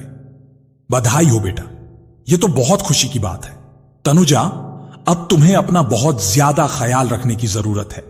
कभी जरा भी तकलीफ महसूस हो तो तुरंत हम दोनों को बता देना। जी आंटी जी, वैसे भी सासू मां आएंगी 2 महीने बाद तो कोई चिंता नहीं रहेगी। मां के आने के बाद तो सब कुछ व्यवस्थित हो जाएगा। बड़े बुजुर्गों का अनुभव बच्चों के बहुत काम आता है, खासकर ऐसे मौके पर। एक औरत की तकलीफ औरत ही समझ सकती है। संदीप को कुछ दिनों के लिए अचानक ऑफिशियल ट्रिप पर जाना निश्चित हुआ। अब राधा के सामने सारांश को लाने ले जाने की दिक्कत खड़ी हो गई। राधा को कार ड्राइव करना नहीं आता था। संदीप, 3-4 दिन कैसे निकलेंगे? इस समय मुझे भी लीव नहीं मिलेगी। फिर सारांश को छोड़ने जाना मुश्किल होगा। क्या करूं, कुछ समझ नहीं आ रहा। आप कहो तो मॉम डैड को बुला लें? नहीं राधा, किसी को भी बुलाने की जरूरत नहीं है। 3 दिन की ही तो बात है। अगर तुम मेरी बात मानो तो मां के पास ही रुक जाओ, मॉम जी के पास। राधा कुछ सोचने लगी। राधा, मां ने कभी तुम्हें किसी बात के लिए नहीं टोका, यह भी तुम जानती हो। जो भी कहा पापा ने कहा था, अब कहने वाली बात नहीं है, तो फिर क्या सोच विचार। तुम सही में एक अच्छी मां बन सारांश को संस्कार देना चाहती हो तो तुम्हें भी उसी राह पर कदम बढ़ाना होगा। राधा काफी देर तक सोच विचार में बैठी रही। संदीप ठीक ही तो कह रहे हैं, मैं ही मॉम जी से दूर भागती रही, वह तो हमेशा प्यार लुटाने की कोशिश करती रही। ठीक है संदीप, जैसा तुम कहो, मैं अपना सामान पैक कर लेती हूं। यह हुई ना बात, चलो फिर अभी चलते हैं, सुबह मैं ही वहां से चला जाऊंगा। संदीप ने खुश होकर राधा को गले लगा लिया। रात के 9 बजे थे कि डोरबेल की आवाज सुनकर कमला चौंक गई। इस समय कहीं तनुजा को कोई तकलीफ तो नहीं? उन्होंने दरवाजा खोला तो अरे तुम दोनों, क्या हुआ? सब ठीक तो है? हां मां, सब ठीक है, संदीप अंदर आते हुए बोला। यह सामान, तुम लोग कहीं जा रहे हो? हां मां, मैं 3 दिन के लिए बाहर जा रहा हूं तो सोचा राधा को व्यर्थ आने जाने की दिक्कत ना हो। यही सोचकर मैंने राधा को भी आपके पास छोड़ने का फैसला लिया है। मैं रुक सकती हूं ना मॉम जी? ये कोई पूछने वाली बात है राधा बेटा? मैंने तो तुम्हें कभी पराया नहीं समझा। मेरे लिए तो तुम और संदीप 2 आंखों के समान हो। जाओ अपने कमरे में सामान रखो, मैं खाना बनाती हूं। नहीं मॉम जी, आप अकेले नहीं, मैं भी आती हूं। राधा सामान रखने कमरे में गई तो देखकर चौंक गई। वह जैसा उस कमरे को छोड़कर गई थी वैसे ही व्यवस्थित था। संदीप ने शादी के पहले राधा की पसंद से ही कमरे का इंटीरियर चेंज करवाया था। कमला ने भी उनके जाने के बाद उस कमरे में कुछ नहीं बदला था। खाने के समय कमला ने कोई भी पुरानी बात नहीं छेड़ी। वह नहीं चाहती थी कि राधा आगे बढ़ते हुए पीछे हो जाए। आज बहुत दिनों के बाद पूरा परिवार साथ बैठकर खाना खा रहा है, मेरे लिए यही बहुत है। सुबह संदीप के जाने के बाद राधा कमला के घर के कामों में मदद करने आई तो उन्होंने रोक दिया। बेटा तुम यह सब रहने दो, सारांश को देखो, मैं यह सब कर लूंगी। मैं यह काम क्यों नहीं कर सकती मॉम जी? राधा को लगा कमला अभी भी उससे नाराज है, इसलिए ऐसा कह रही है। बेटा गलत मत ले जाना, 2 दिन बाद तो सब मुझे ही करना है, बस इसलिए, और कोई मतलब नहीं है मेरा। और वैसे भी ऑफिस की भागदौड़ में तुम्हें भी सारांश के लिए समय कम मिलता है, तो जाओ उसके साथ समय बिताओ। जी मॉम जी। राधा सारांश के पास चली गई और सोचने लगी, मॉम जी वैसी तो बिल्कुल नहीं है जैसा मॉम कहा करती थी। राधा को शादी के पहले की मां की दी सीख याद आने लगी। राधा, तू जितनी जल्दी दामाद जी को अपनी मुट्ठी में कर लेगी उतनी सुखी रहेगी। मिसेस मिश्रा बड़ी चालाक है, तुझे कभी सुखी नहीं रहने देगी। मेरी एक ही फूल सी बेटी है, मैं नहीं चाहती कि वह किसी की चाकरी करे। ध्यान रख, तू शादी किसी की चाकरी के लिए नहीं कर रही। शादी के बाद जल्द से जल्द अलग हो जाना, बाकी हम तुम्हारे साथ रहेंगे, संभाल लेंगे। राधा ऑफिस के लिए तैयार होकर आई तो देखा कमला जी पूजा कर रही हैं। मॉम जी चाय बना रही हूं, आप पिएंगी? हां बना लो बेटा, चाय के साथ नाश्ता कर लेना। बना दिया है और डाइनिंग टेबल पर टिफिन पैक करके रखा है, जाते समय लेती जाना। आइए चाय रेडी है मॉम जी। राधा चाय लेकर नाश्ता करने बैठ गई। हमारे कारण आपका काम बढ़ गया ना मॉम, सॉरी। मॉम जी नहीं, मुझे सिर्फ मॉम अच्छा लगता है राधा। मॉम में अपनापन महसूस होता है, मुझे मॉम जी कहकर पराया मत करो। जी मॉम। मॉम एक बात पूछूं? हां पूछो। गैरेज में किसकी क्लास का बोर्ड लगा है? संदीप ने पिछले 2 महीने आपको पैसे नहीं भेजे क्या, इस वजह से किराए पर दे दिया है? मॉम सच में मुझे नहीं पता चला उन्होंने आपको पैसे क्यों नहीं भेजे थे। अरे नहीं राधा, ऐसा कुछ नहीं है, मुझे अब पैसों की कोई जरूरत नहीं है और ना ही वह गैरेज किराए पर दिया है। आओ तुम्हें कुछ दिखाती हूं। कमला अपना गैरेज खोलती है तो राधा दंग रह गई। मॉम, यह वीणा, हारमोनियम, ये कहां से आए और किसके हैं? पापा की गाड़ी वह कहां गई? ये मेरे हैं राधा, और मेरे पड़ोसी, तुम मिल चुकी हो तनुजा से, उन्हें इस्तेमाल के लिए दे दिया। वो तो ठीक है मॉम, ये आपके। अच्छा अभी मैं ऑफिस के लिए निकलती हूं मॉम, इस बारे में शाम को आराम से बात करती हूं। राधा टिफिन लेकर चली गई। संदीप घर से निकलकर सीधे संतोष के घर पहुंच गया। आओ संदीप, कैसा चल रहा है सब? अभी तक तो भाई तेरे प्लान से सब व्यवस्थित चल रहा है, आगे देखते हैं। मैं बाहर जा रहा हूं, जरा मां के यहां चक्कर लगा लेना। आज राधा को मां के पास छोड़कर तुझे बताने चला आया। यह तो बहुत अच्छा किया। भगवान करें जैसा हम सब चाहते हैं वैसा ही हो। सच में यार, मैं भी दिल से यही चाहता हूं, पर यह भी सच है कि धागा ज्यादा खींचो तो टूट जाता है, फिर हमेशा के लिए गांठ पड़ जाती है। मां पर मुझे विश्वास है, वह राधा को अपने प्यार का एहसास करा देगी। पर राधा दिल की बुरी भी नहीं है संदीप। बस थोड़ा समय और, सब ठीक हो जाएगा। जल्दी ही तेरा परिवार एक हो जाएगा। काश तेरी बात सच हो जाए। घर चक्कर मार लेना, मैं निकलता हूं, फिर मिलते हैं। संदीप के जाने के बाद संतोष मन ही मन बोला, मुझे माफ कर देना संदीप। मेरे ख्याल से अब राधा और आंटी के बीच किसी का आना ठीक नहीं। वह दोनों जितना समय साथ बिताएंगी उतना ही जल्दी तेरा परिवार एक होगा। ऑफिस में खाली समय में राधा, मॉम ऐसा कुछ भी नहीं है, आप कुछ ज्यादा ही सोचती हो। मुझे कोई तकलीफ नहीं है। मॉम, ये तो सिर्फ 4 दिन की चांदनी है बेटा, 2 दिन बाद देखना टिफिन तो क्या, वह तुझे खाना भी खुद बनाने को कहेगी। जब कहेगी तब की तब देखेंगे मॉम। वैसे भी मुझे 2-3 दिन रुकना है, तो इतना क्या सोचना। आप बेकार ही मॉम के लिए गलत सोच रही हैं। ओ, मॉम जी से मॉम। राधा, मिसेस मिश्रा मीठा मीठा बोलकर तुझे अपने जाल में फंसा रही है। कोई सास अपनी बहू को टिफिन पैक करके नहीं देती, उन्हें अपना बेटा चाहिए। तू मत मान मेरी बात। ठीक है ना मॉम, इस बारे में बाद में सोचेंगे, मैं अभी ऑफिस में हूं। राधा ने फोन डिस्कनेक्ट कर दिया। देखा आपने, मैंने सच कहा था आपसे। राधा को अकेला छोड़ेंगे तो मिसेस मिश्रा उसका फायदा उठा लेगी। क्या हुआ प्रेमवती, साफ साफ कहो। वही हुआ जिसका डर था। संदीप कुछ दिनों के लिए राधा और हमारे सारांश को उनके पास छोड़कर कहीं बाहर चला गया। यह तो अच्छा ही हुआ ना, इसमें गलत क्या है। यहां से राधा का ऑफिस भी तो दूर है, उसे रोज ऑफिस आने जाने में तकलीफ होगी ही। पहले तो उसका ऑफिस पास ही था तो हमें बुला लिया होता। कितना समझाया कि इन सास बहू के झमेलों से दूर अपनी मन मर्जी की जिंदगी जियो, हमेशा खुश रहोगी। दिन भर बेकार ही बहस होती है। राधा बच्ची नहीं है प्रेमवती, तुम्हारे कहने से वह 3 साल वैसे ही रह रही है जैसा तुमने चाहा, पर मां बनने के बाद उसमें बहुत बदलाव आ गया है। वह दूसरों की फीलिंग समझने लगी है। तुम भी उसे बच्ची समझना बंद कर दो। आप सही कहते हैं, पर फिर भी मेरा मन उसे लेकर घबराता रहता है। कैसे वह सब मैनेज करती होगी। बहुत नाजुक है राधा, जरा सी में बीमार हो जाती है। सुनिए जी, जब तक संदीप जी नहीं आते हमें उसके पास चलना चाहिए। संदीप को अब हम लोगों का साथ रहना पसंद नहीं आता, तो क्यों बार बार वहां जाना। राधा अब सब मैनेज करना सीख गई है, तो यह भी कर लेगी। मुझसे इस उम्र में बार बार इधर उधर नहीं किया जाता। आप साफ साफ क्यों नहीं कहते कि आपको बेटों और बहुओं की गुलामी पसंद आती है। प्रेमवती, तुम बहुत नसीब वाली हो। हमारे सभी बच्चे दिल के बहुत अच्छे हैं। आज रानी बनी बैठी हो। यह हमारे बेटे और बहुओं का अपनापन है।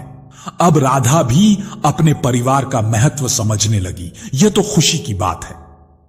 पता नहीं क्या सही है क्या गलत, मुझे तो राधा की चिंता रहती है। मिसेस मिश्रा ने उस पर बंधन लगाने शुरू कर दिए तो उसके सपनों का क्या होगा। ऐसा कुछ नहीं होगा प्रेमवती। इतना टेंशन लेकर क्यों ब्लड प्रेशर बढ़ा रही हो। मैं समझता हूं तुम्हारी चिंता। प्रेमवती, कुम तुम्हारी बहुत लाडली है, पर क्या तुम चाहोगी कि तुम्हारे कारण उसका घर टूटे। देखो प्रेमवती, मेरी बात मानो। उसकी शादी को अधिक समय नहीं हुआ और हमारे कारण उनमें खटपट शुरू हो गई। यह सब उनकी शादीशुदा जिंदगी के लिए अच्छा नहीं है। उसे कुछ दिन अकेले छोड़ दो। यह बात तो आप सही कह रहे हैं। मैं भी राधा को लेकर कुछ ज्यादा ही घबरा जाती हूं। राधा और संदीप जी के बीच में विवाद का कारण तो मैं भी नहीं बनना चाहती। तो फिर छोड़ दो ना सब। अपने पोता पोतियों में खुश रहो और बहुओं के संग खुशियां बांटो। अब जाकर जरा चाय बना लाओ। प्रेमवती उठकर रसोई में अपनी बहू की मदद करने लगी। सारांश क्या कर रहा है, मेरा बच्चा? राधा ने घर के अंदर आते ही पूछा। सारांश कमला की गोद में बैठा फ्रेम में ABCD के छोटे छोटे क्यूब से नाम लिखना सीख रहा था। हम भी चलते हैं मिसेस मिश्रा, फिर आएंगे। राधा के आते ही लज्जा जी और मनीषा जी उठते हुए बोली। अरे क्यों? बैठिए ना आंटी जी, मैं बस अभी चाय बनाकर लाती हूं, सब साथ पिएंगे। चाय मैं बना लेती हूं राधा, तुम फ्रेश हो लो तब तक। नहीं मॉम, आप बैठिए। राधा कमरे में चली गई। मिसेस मिश्रा बोली, आपकी बहू व्यवहार में तो बुरी नहीं है, फिर भी आपके साथ। छोड़िए ना, आप भी क्या बातें लेकर बैठ गई लज्जा जी। कभी कभी समय हमारे अनुकूल नहीं रहता तो परिस्थितियां भी वैसी बनती चली जाती हैं। कमला ने तुरंत बातों पर विराम लगा दिया। राधा चाय बनाकर ले आई थी। चाय पीकर दोनों अपने अपने घर चले गई। या आंटी रोज आती हैं मॉम? नहीं, लज्जा जी की बहू कुछ दिनों के लिए मायके गई है, तो वो आजकल दिन में अकेली रहती हैं। और मनीषा जी के घर दिन में कोई नहीं रहता, तो वह अक्सर यहीं आ जाती हैं। ओ, तो ये अच्छा ही है मॉम, आपको भी कंपनी मिल जाती है। हम सारांश के लिए यह गेम लज्जा जी ही लेकर आई हैं। देखो कितने मजे से खेल रहा है। हां देखा मॉम, मैंने तो अभी तक सोचा ही नहीं कि इसके लिए अब ऐसे गेम लाने होंगे। खेल खेल में ही सही कुछ तो सीखेगा। मैं तो उसे अभी छोटू सा बच्चा समझ रही हूं। मां के लिए तो बच्चे कभी बड़े नहीं होते बेटा, और मां का जीवन बच्चों के बिना अधूरा। यह बात तो अब तुम्हारे समझ में आ ही गई होगी। हम सही कहा मॉम, समय भी कितनी जल्दी बीत जाता है। बस 1 साल और, फिर सारांश का स्कूल और पढ़ाई शुरू हो जाएगी और बचपन बस्ते के बोझ तले दब जाएगा। वो भी जरूरी है बेटा। हां मॉम, सही कह रही हो। मॉम अब बताइए, आप सुबह क्या बता रही थी, किस बारे में? राधा, वो वीणा, हारमोनियम, गैरेज में। वो अच्छा, उसके बारे में? कमला अपने संगीत के शौक के बारे में बताती है। वाह मॉम, आप तो सच में कमाल हो। संदीप ने मुझे कभी क्यों नहीं बताया कि आप संगीत में रुचि रखती थीं? उसे कभी बताया ही नहीं। पर क्यों मॉम, आपने अभी तक अपना हुनर छुपा रखा था? परिवार की खुशियों के लिए राधा, कभी कभी हमें दूसरों की खुशियों के लिए कुछ त्याग करना पड़े तो कर देना चाहिए। पर मॉम, हमारी खुशियों का क्या? ऐसा नहीं होता राधा। जब कोई हमें बेहद प्यार करता है तो हमें भी तो उसके प्यार का मान रखना चाहिए ना। जी मॉम, घर में मेरे गाने से कोई समस्या नहीं थी। तेज त्योहार आते या खुशी का मौका, सब मेरे पीछे पड़ जाते। कमला ही गाना गाएगी। सब मुझसे बहुत प्यार करते थे। मैंने सोचा मौका देखकर सबको यह बात बता दूंगी कि मैं संगीत में अपना करियर बनाना चाहती हूं। फिर बताया क्यों नहीं? देवर जी को अपने साथ नौकरी करने वाली लड़की से प्यार हो गया था। थोड़ा मनाने पर मां पिताजी माने तो, पर एक शर्त के साथ। कैसी शर्त मॉम? शर्त यह थी कि प्रतिज्ञा को नौकरी छोड़नी पड़ेगी, तभी वह इस रिश्ते को मंजूरी देंगे। यह तो गलत है ना मॉम? हां, हमारे नजरिए से गलत है, पर पिताजी का कहना था कि दोनों भाई अच्छा कमा रहे हैं। उस समय पिताजी भी जॉब करते थे, तो घर की बहुएं क्यों काम करें? उनका कहना था कि घर में भगवान की कृपा से लक्ष्मी जी का वास है, तो घर की लक्ष्मी घर में रहकर उन सुखों का लाभ उठाए। यह सुनकर मैं अपना शौक दबा गई। मिस्टर मिश्रा जानते थे कि मुझे गाने का बहुत शौक है। उन्होंने एक बार कहा भी था कि वह इस बारे में पिताजी से बात करते हैं। पिताजी नाराज तो होंगे, पर हो सकता है कि वह मान जाए। फिर कि उन्होंने बात नहीं, मैंने ही उन्हें रोक दिया। क्यों मॉम? मेरे कारण घर की शांति भंग हो, मैं यह नहीं चाहती थी। उसके बाद तो घर परिवार संभालने में कब उम्र बीत गई, पता ही नहीं चला। पर मॉम, पापा सपोर्ट कर रहे थे, तो फिर आपको मना नहीं करना चाहिए था। यह तो खुद के साथ नाइंसाफी हुई। आपको कभी दुख नहीं हुआ? हां, थोड़ा सा। प्रतिज्ञा ने भी अपनी प्यार की खातिर उनकी बात स्वीकार कर नौकरी छोड़ दी। घर की छोटी बहू बन गई। हम दोनों ही परिवार की छोटी छोटी खुशियों के पल एंजॉय करने लगे। मॉम, आपके समय में नौकरी छोड़कर घर के खर्च उठाना मुश्किल ना था, पर आजकल तो दोनों ना कमाएं तो घर चलाना मुश्किल हो जाता है। सही कहा राधा। बच्चों को अच्छी जिंदगी देने के लिए पति पत्नी दोनों का सम्मान, सहयोग जरूरी है, तभी गृहस्थी सुखमय बनती है। मम्मा, भूख लगी है। सारांश ने आकर बातों पर विराम लगा दिया। ओह, बातों में समय का पता ही नहीं चला कि 8 बज गए। राधा, तुम इसे संभालो, मैं अभी दिया जलाकर जल्दी से खाना बनाती हूं। जी मॉम, मैं अभी इसे दूध पिलाकर आपकी हेल्प करने आती हूं। राधा सारांश के लिए गिलास में दूध लेकर उसे पिलाने बैठ गई। किसी को खाना बनाने की जरूरत नहीं राधा। भाभी, मैं आपको भाभी कह सकती हूं ना? तनुजा ने अंदर आते हुए पूछा। हां, बिल्कुल कह सकती हो तनुजा, यह भी कोई पूछने वाली बात है। पर यह सब क्या है? भाभी, मैं आंटी से तो रोज मिलती रहती हूं, पर आप तो 2 दिन बाद चली जाएंगी, तो हमने सोचा क्यों ना आज हम साथ में डिनर करें। आंटी, आइए बैठिए, अर्जुन भी आ रहे हैं। ऐसी हालत में भी तुझे चैन नहीं आता तनुजा, मेरे मना करने के बावजूद भी कुछ ना कुछ करती रहती हो। यह सब करने की क्या जरूरत थी? कुछ दिन तो संभल कर चलो। शांत आंटी जी, यह सब अर्जुन ने बाहर से ऑर्डर किया है। तनुजा मुस्कुराई। तनुजा, कोई खुशखबरी है? राधा ने पूछा। तनुजा ने हां में सिर हिलाया। भाभी, आप भी मत गुस्सा करने लगना। तनुजा ने बच्चों जैसी शक्ल बनाई तो राधा जोर से हंस पड़ी। 3 दिन बड़े अच्छे हंसी खुशी बीते। संदीप आ गया। राधा भी अपने घर लौट गई, पर कहीं ना कहीं तनुजा और मिसेस मिश्रा के साथ बिताए पलों को मिस करने लगी थी। दिवाली पास आ रही थी। प्रेमवती भी कई दिनों से राधा से मिलने को बेचैन हो रही थी।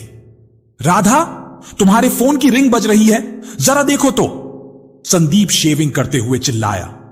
देखती हूं, शायद मॉम का ही फोन होगा। राधा किचन से हाथ पोंछते हुए चली आई। प्रेमवती का कॉल था।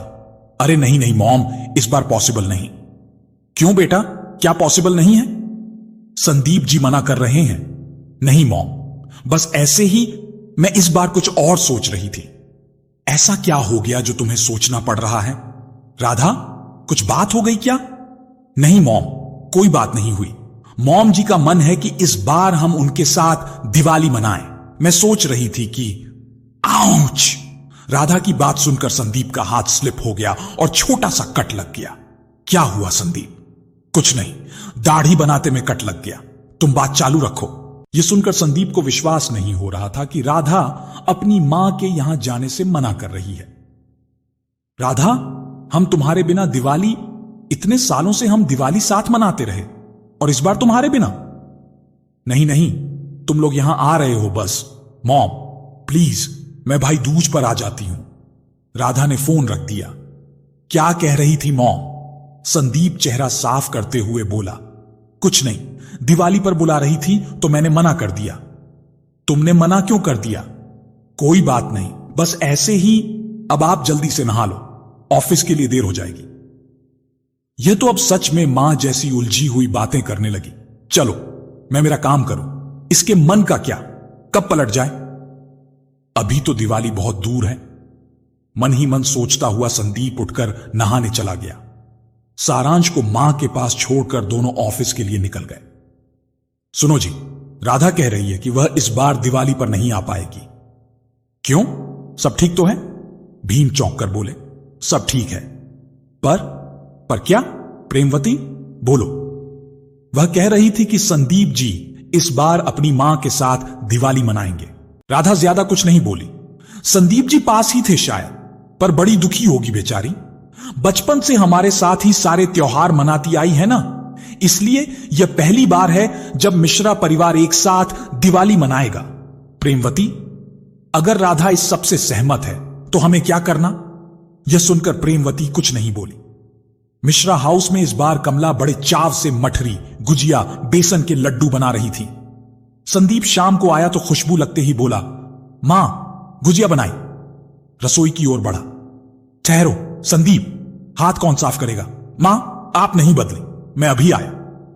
कमला रसोई में जाकर प्लेट में गुजिया निकाल कर ले आई।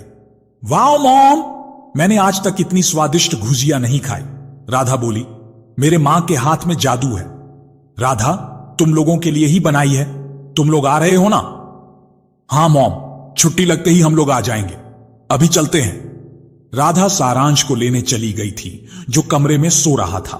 राधा के नहीं आने की खबर से प्रेमवती कुछ उदास बैठी हुई थी। क्या सोच रही हो प्रेमवती? कुछ नहीं। कुछ तो। मैंने राधा को बड़े नाजों से पाला। हमेशा डरती थी कि वह अपने नाजुक कंधों पर गृहस्थी का बोझ कैसे सहेगी, पर राधा को लेकर मैं गलत थी। बेटियां गिल्ली मिट्टी की तरह कब मां बाप के साथ ससुराल के रिश्तों में रम जाती हैं, पता ही नहीं चलता। यह बात तो तुमने सही कही प्रेमवती। हमारी बहुएं कितनी अच्छी तरह से घर संभालने लगी हैं।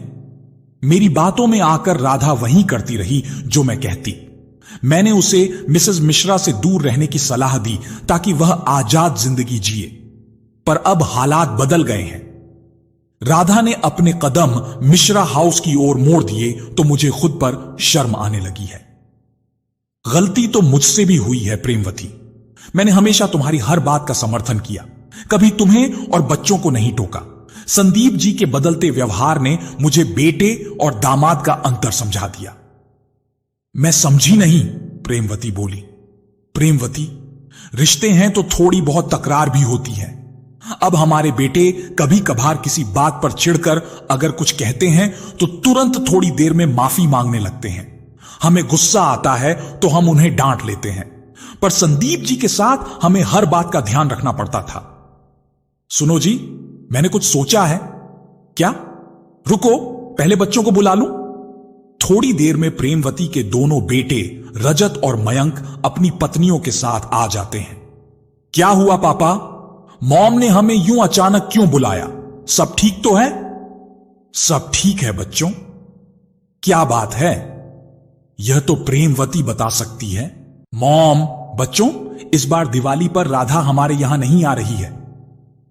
तो मैं क्यों? मॉम, वह ठीक तो है? रजत बीच में बात काटते हुए बोला। राधा ठीक है, पर इस बार वह मिश्रा हाउस में दिवाली मनाने जा रही है। रजत और मयंक को सुनकर कानों पर विश्वास नहीं हुआ। हां, और यह फैसला राधा ने ही लिया है। मैं सोच रही हूं कि इस बार लक्ष्मी पूजन के बाद हम सब मिश्रा हाउस चलें। मैंने मिसेस मिश्रा के साथ बहुत गलत व्यवहार किया। उसकी माफी के लिए यह अच्छा मौका है। मॉम, हम तो आपसे हमेशा कहते थे कि राधा को कुछ समय उसके ससुराल में बिताने दो, पर आप हमेशा गलत समझ लेती थीं। प्रेमवती की बात पर उनकी बड़ी बहू दीपाली बोली। पुरानी बातें छोड़िए दीदी, छोटी बहू बोली। हम जरूर चलेंगे। आप इजाजत दें तो हम राधा के घर जाने के लिए कुछ गिफ्ट मंगा लें। तुम लोगों को जो अच्छा लगे करो। अभी जाओ, सो जाओ, लाइट भी बंद करते जाना। बिस्तर पर लेटते हुए प्रेमवती बोली तो भीम मुस्कुरा दिए। राधा, इतनी रात को क्या कर रही हो? आओ, सो जाओ। संदीप ने आवाज लगाई। बस अभी आती हूं, आप सो जाइए संदीप। राधा कुछ देर तक कमरे में नहीं आई तो संदीप उसे ले जाने के लिए उठकर आ गया। राधा कुछ गिफ्ट पैक कर रही थी। यह सब क्या है राधा? आपको मेरे बिना नींद नहीं आती? संदीप, तुम्हारी आदत जो हो गई है। बताओ ना राधा, यह सब क्या है और किसके लिए? तनुजा के लिए। संदीप, उसकी शादी के बाद पहली दिवाली है। दोनों कल अपने परिवार के साथ दिवाली मनाने जा रहे हैं। सुबह ऑफिस जाते समय उसे देती जाऊंगी, फिर तो जब वापस आएगी तभी मिलना होगा। ओके, लाओ, मैं भी हेल्प करता हूं। दोनों मिलकर करेंगे तो जल्दी हो जाएगा। वैसे यह सब कब खरीद लिया? ऑनलाइन मंगवाया? नहीं, यह सब मॉम ने लाकर रखा था। मुझे तो ख्याल ही नहीं आया था। मॉम मुझसे बोली कि मैं यह ले जाकर अच्छे से पैक कर दूं और सुबह आते ही तनुजा और अर्जुन को गिफ्ट कर दूं तो उन्हें ज्यादा अच्छा लगेगा। दोनों ही मॉम को बहुत मानते हैं और अक्सर कुछ ना कुछ करते रहते हैं। मां ही दे देती। मैंने भी यही कहा था। वह बोली, अगर हम दोनों देंगे तो उन्हें ज्यादा अच्छा लगेगा, जैसी मां की मर्जी। सुबह सारांश को मां के पास छोड़कर राधा और संदीप दोनों साथ में तोहफे लेकर तनुजा के यहां पहुंच गए। डोरबेल की आवाज सुनकर अर्जुन ने दरवाजा खोला। अरे, आप लोग आइए, अंदर आइए, अर्जुन बोला। पैकिंग हो गई या हम आपकी मदद करें? संदीप ने पूछा। नहीं, सब हो गया, तनुजा बोली। आप बैठिए संदीप भैया, मैं अभी चाय बनाकर लाती हूं। नहीं तनुजा, रुको, राधा ने टोका। क्या हुआ भाभी? राधा ने हाथ में लिए पैकेट्स अर्जुन की ओर बढ़ा दिए। इसे पकड़िए। ये सब क्या है भाभी? ये आप दोनों के लिए दिवाली के गिफ्ट्स हैं। अब तो दिवाली के बाद ही मिलना होगा। दोनों की पहली दिवाली की बहुत बहुत बधाई। राधा तनुजा को गले लगाकर बोली। अब चलते हैं, ऑफिस के लिए देर हो जाएगी। चले राधा जी? संदीप चलिए। 1 मिनट भाभी। तनुजा, राधा को रोक अर्जुन से बोली, आप जो लाए हैं वह तो दीजिए। अच्छा हुआ याद दिला दिया, मैं तो भूल ही गया था। अर्जुन ने संदीप और राधा के हाथों में अपने लाए तोहफे पकड़ा दिए। आप लोगों से हमें बहुत प्यार मिला। यह आप लोगों के लिए है। यह दिवाली आपके जीवन में नई रोशनी लेकर आए। Thank you so much. तुम्हारी यात्रा शुभ हो। अब हम निकलते हैं। दोनों ऑफिस के लिए निकल गए। 2 दिन बाद संडे था और उसके बाद ही दिवाली की छुट्टियां भी। संडे की सुबह दोनों बालकनी में बैठे चाय पी रहे थे। संदीप, मुझे तुमसे कुछ कहना है। हां बोलो, क्या बात है? संदीप, मैंने दिवाली को लेकर अपने प्लान में कुछ बदलाव किया है। बस मुझे उसी बारे में तुमसे बात करनी है। यह सुनकर संदीप को अपने किए कराए पर पानी फिरता दिखाई देने लगा, पर फिर भी उसने संयम से काम लेते हुए पूछा, ऐसा क्या बदलाव किया है राधा? मैं कहते हुए राधा रुक गई। राधा, खुलकर कहो। राधा, वैसे तुमने जो भी सोचा उसे लेकर मुझे कोई दिक्कत नहीं, बस तुम्हें खुशी मिलनी चाहिए। संदीप ने राधा के कंधे पर हाथ रखकर मुस्कुराते हुए कहा। संदीप मन ही मन बहुत दुखी हो रहा था। मां कितने दिनों बाद इतनी खुश दिखाई दे रही थी कि उसके बेटे बहू उसके साथ दिवाली मनाएंगे। पर अब खैर छोड़ो, मुझे उस पर नाराज नहीं होना है। मां से क्या कहूंगा? संदीप सोच में डूबा हुआ था। क्या सोचने लगे संदीप? कुछ नहीं, बस मां के बारे में सोच रहा था। मां बता रही थी कि सारांश के लिए कल कपड़े खरीदने गई तो इन छोटे महाराज ने अपने कपड़े खुद पसंद किए हैं। राधा, संदीप ने हंसते हुए कहा। हां, मुझे भी बताया उन्होंने। बातें तो सुनो इसकी। मैं बड़ा हो गया हूं, मुझे भी पा जैसी गाड़ी चाहिए। मैं दादी को गाड़ी में बिठाकर घुमाऊंगा। मम्मा, दादी पूरा दिन घर में काम करती है। सारांश तुतला कर बोला। अच्छा, और मम्मा पापा को? आपके पास तो गाड़ी है ना? मम्मा, आप तो रोज ही घूमते हो। और स्कूल कौन जाएगा? राधा ने पूछा। मैं और दादी। सारांश राधा के गले में लटकते हुए बोला। देखा संदीप, सारांश मॉम के घर में भाइयों के बच्चों के साथ खेलता कम, रोता ज्यादा था। अब मां के साथ साथ बड़ी बड़ी बातें करने लगा है और अब काफी साफ बोलने लगा है। हां राधा, मां मुझे भी कह रही थी कि सारांश के तुतलाने की चिंता छोड़ दो। मां बताती है कि मैं भी ऐसे ही बोलता था। सारांश भी जल्दी तुतलाना बंद कर देगा। अच्छा, दिवाली का क्या प्लान है? राधा, ओ हां, वह बात अधूरी रह गई। मैंने निर्णय कर लिया है कि मैं अब रोज रोज मिश्रा हाउस नहीं जाऊंगी। ओ, पर क्यों? कुछ हुआ है क्या? अरे पहले पूरी बात तो सुनो, राधा बोली। मैंने घर शिफ्ट करने का फैसला कर लिया और इसके लिए मूवर्स एंड पैकर्स वालों को मैंने फोन कर दिया है। वह लोग आधे घंटे में आ जाएंगे। पर इतना बड़ा फैसला करने से पहले पूछना तो चाहिए था। राधा, कहां घर लिया है? लोकेशन क्या है? और ऑफिस से कितनी दूर है? संदीप अब कुछ चिढ़कर बोला। जरूर इसकी मॉम ने इसके दिमाग में कोई नया फितूर भरा होगा। संदीप मन ही मन बड़बड़ाया। इसमें पूछने वाली कोई बात नहीं लगी संदीप, और ना ही मेरे मॉम डैड को इस बारे में कुछ पता है। तुम यह तो नहीं सोच रहे कि मैं उनके कहने से कर रही हूं? राधा ने पूछा। अरे नहीं नहीं, ऐसा कुछ नहीं है। मैं तो बस यह सोच रहा कि पता नहीं कैसी जगह घर लिया है। मूवर्स एंड पैकर्स वाले आ गए थे, उन्होंने फटाफट सामान पैक कर दिया।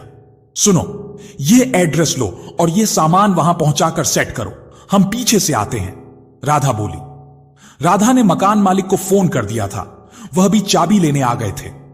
चलिए संदीप, हमें मिश्रा हाउस जाना है। मिश्रा हाउस? क्यों? पहले वहां चलो जहां सामान भेजा है, संदीप उदास होकर बोला। चलेंगे संदीप, पर कुछ काम है, फिर हम सारांश को मॉम के पास छोड़कर चलते हैं। हम ठीक है। बुझे मन से संदीप गाड़ी ड्राइव करने लगा तो राधा मुस्कुरा उठी। मूवर्स एंड पैकर्स वालों को देख कमला चौंक गई। आप लोग यहां, और ये किसका सामान है? जी, इन्होंने भेजा है और कहा है सब कुछ अच्छे से सेट कर देना। एड्रेस पर लिखे नाम को देखकर कमला चौंक गई। संदीप मिश्रा? ये संदीप मिश्रा ने भेजा है? कमला खुशी से चहक कर बोली, जी, अब आप बताइए कहां रखना है? कमला सारा सामान सेट करवा लेती है। उसकी आंखों से बार बार खुशी के आंसू छलक उठते हैं। तभी संदीप पीछे से वहां पहुंच गया। हमारा सामान जिस ट्रक में निकला, ये वही ट्रक है ना राधा? हां संदीप, ये वही ट्रक है और ये वह घर है जहां मैंने रहने का फैसला किया है। राधा मुस्कुराई। Oh, thank you Radha, thank you so much. आज मैं बता नहीं सकता कि मैं कितना खुश हूं। राधा, तुमने मुझे आज दुनिया की सबसे बड़ी खुशी दी है। तुमने भी तो संदीप आज तक वही किया जिसमें मेरी खुशी थी। हमेशा मेरी खुशियों के लिए अपने मन को मारते रहे और मैं जिंदगी की सच्ची खुशियों को छोड़कर दिखावे की जिंदगी को सच समझती रही। अब सारी बातें बाहर ही करोगे या दोनों अंदर भी आओगे? कमला ने आवाज लगाई। आते हैं मॉम, चलिए संदीप। कमला ने राधा को गले लगा लिया।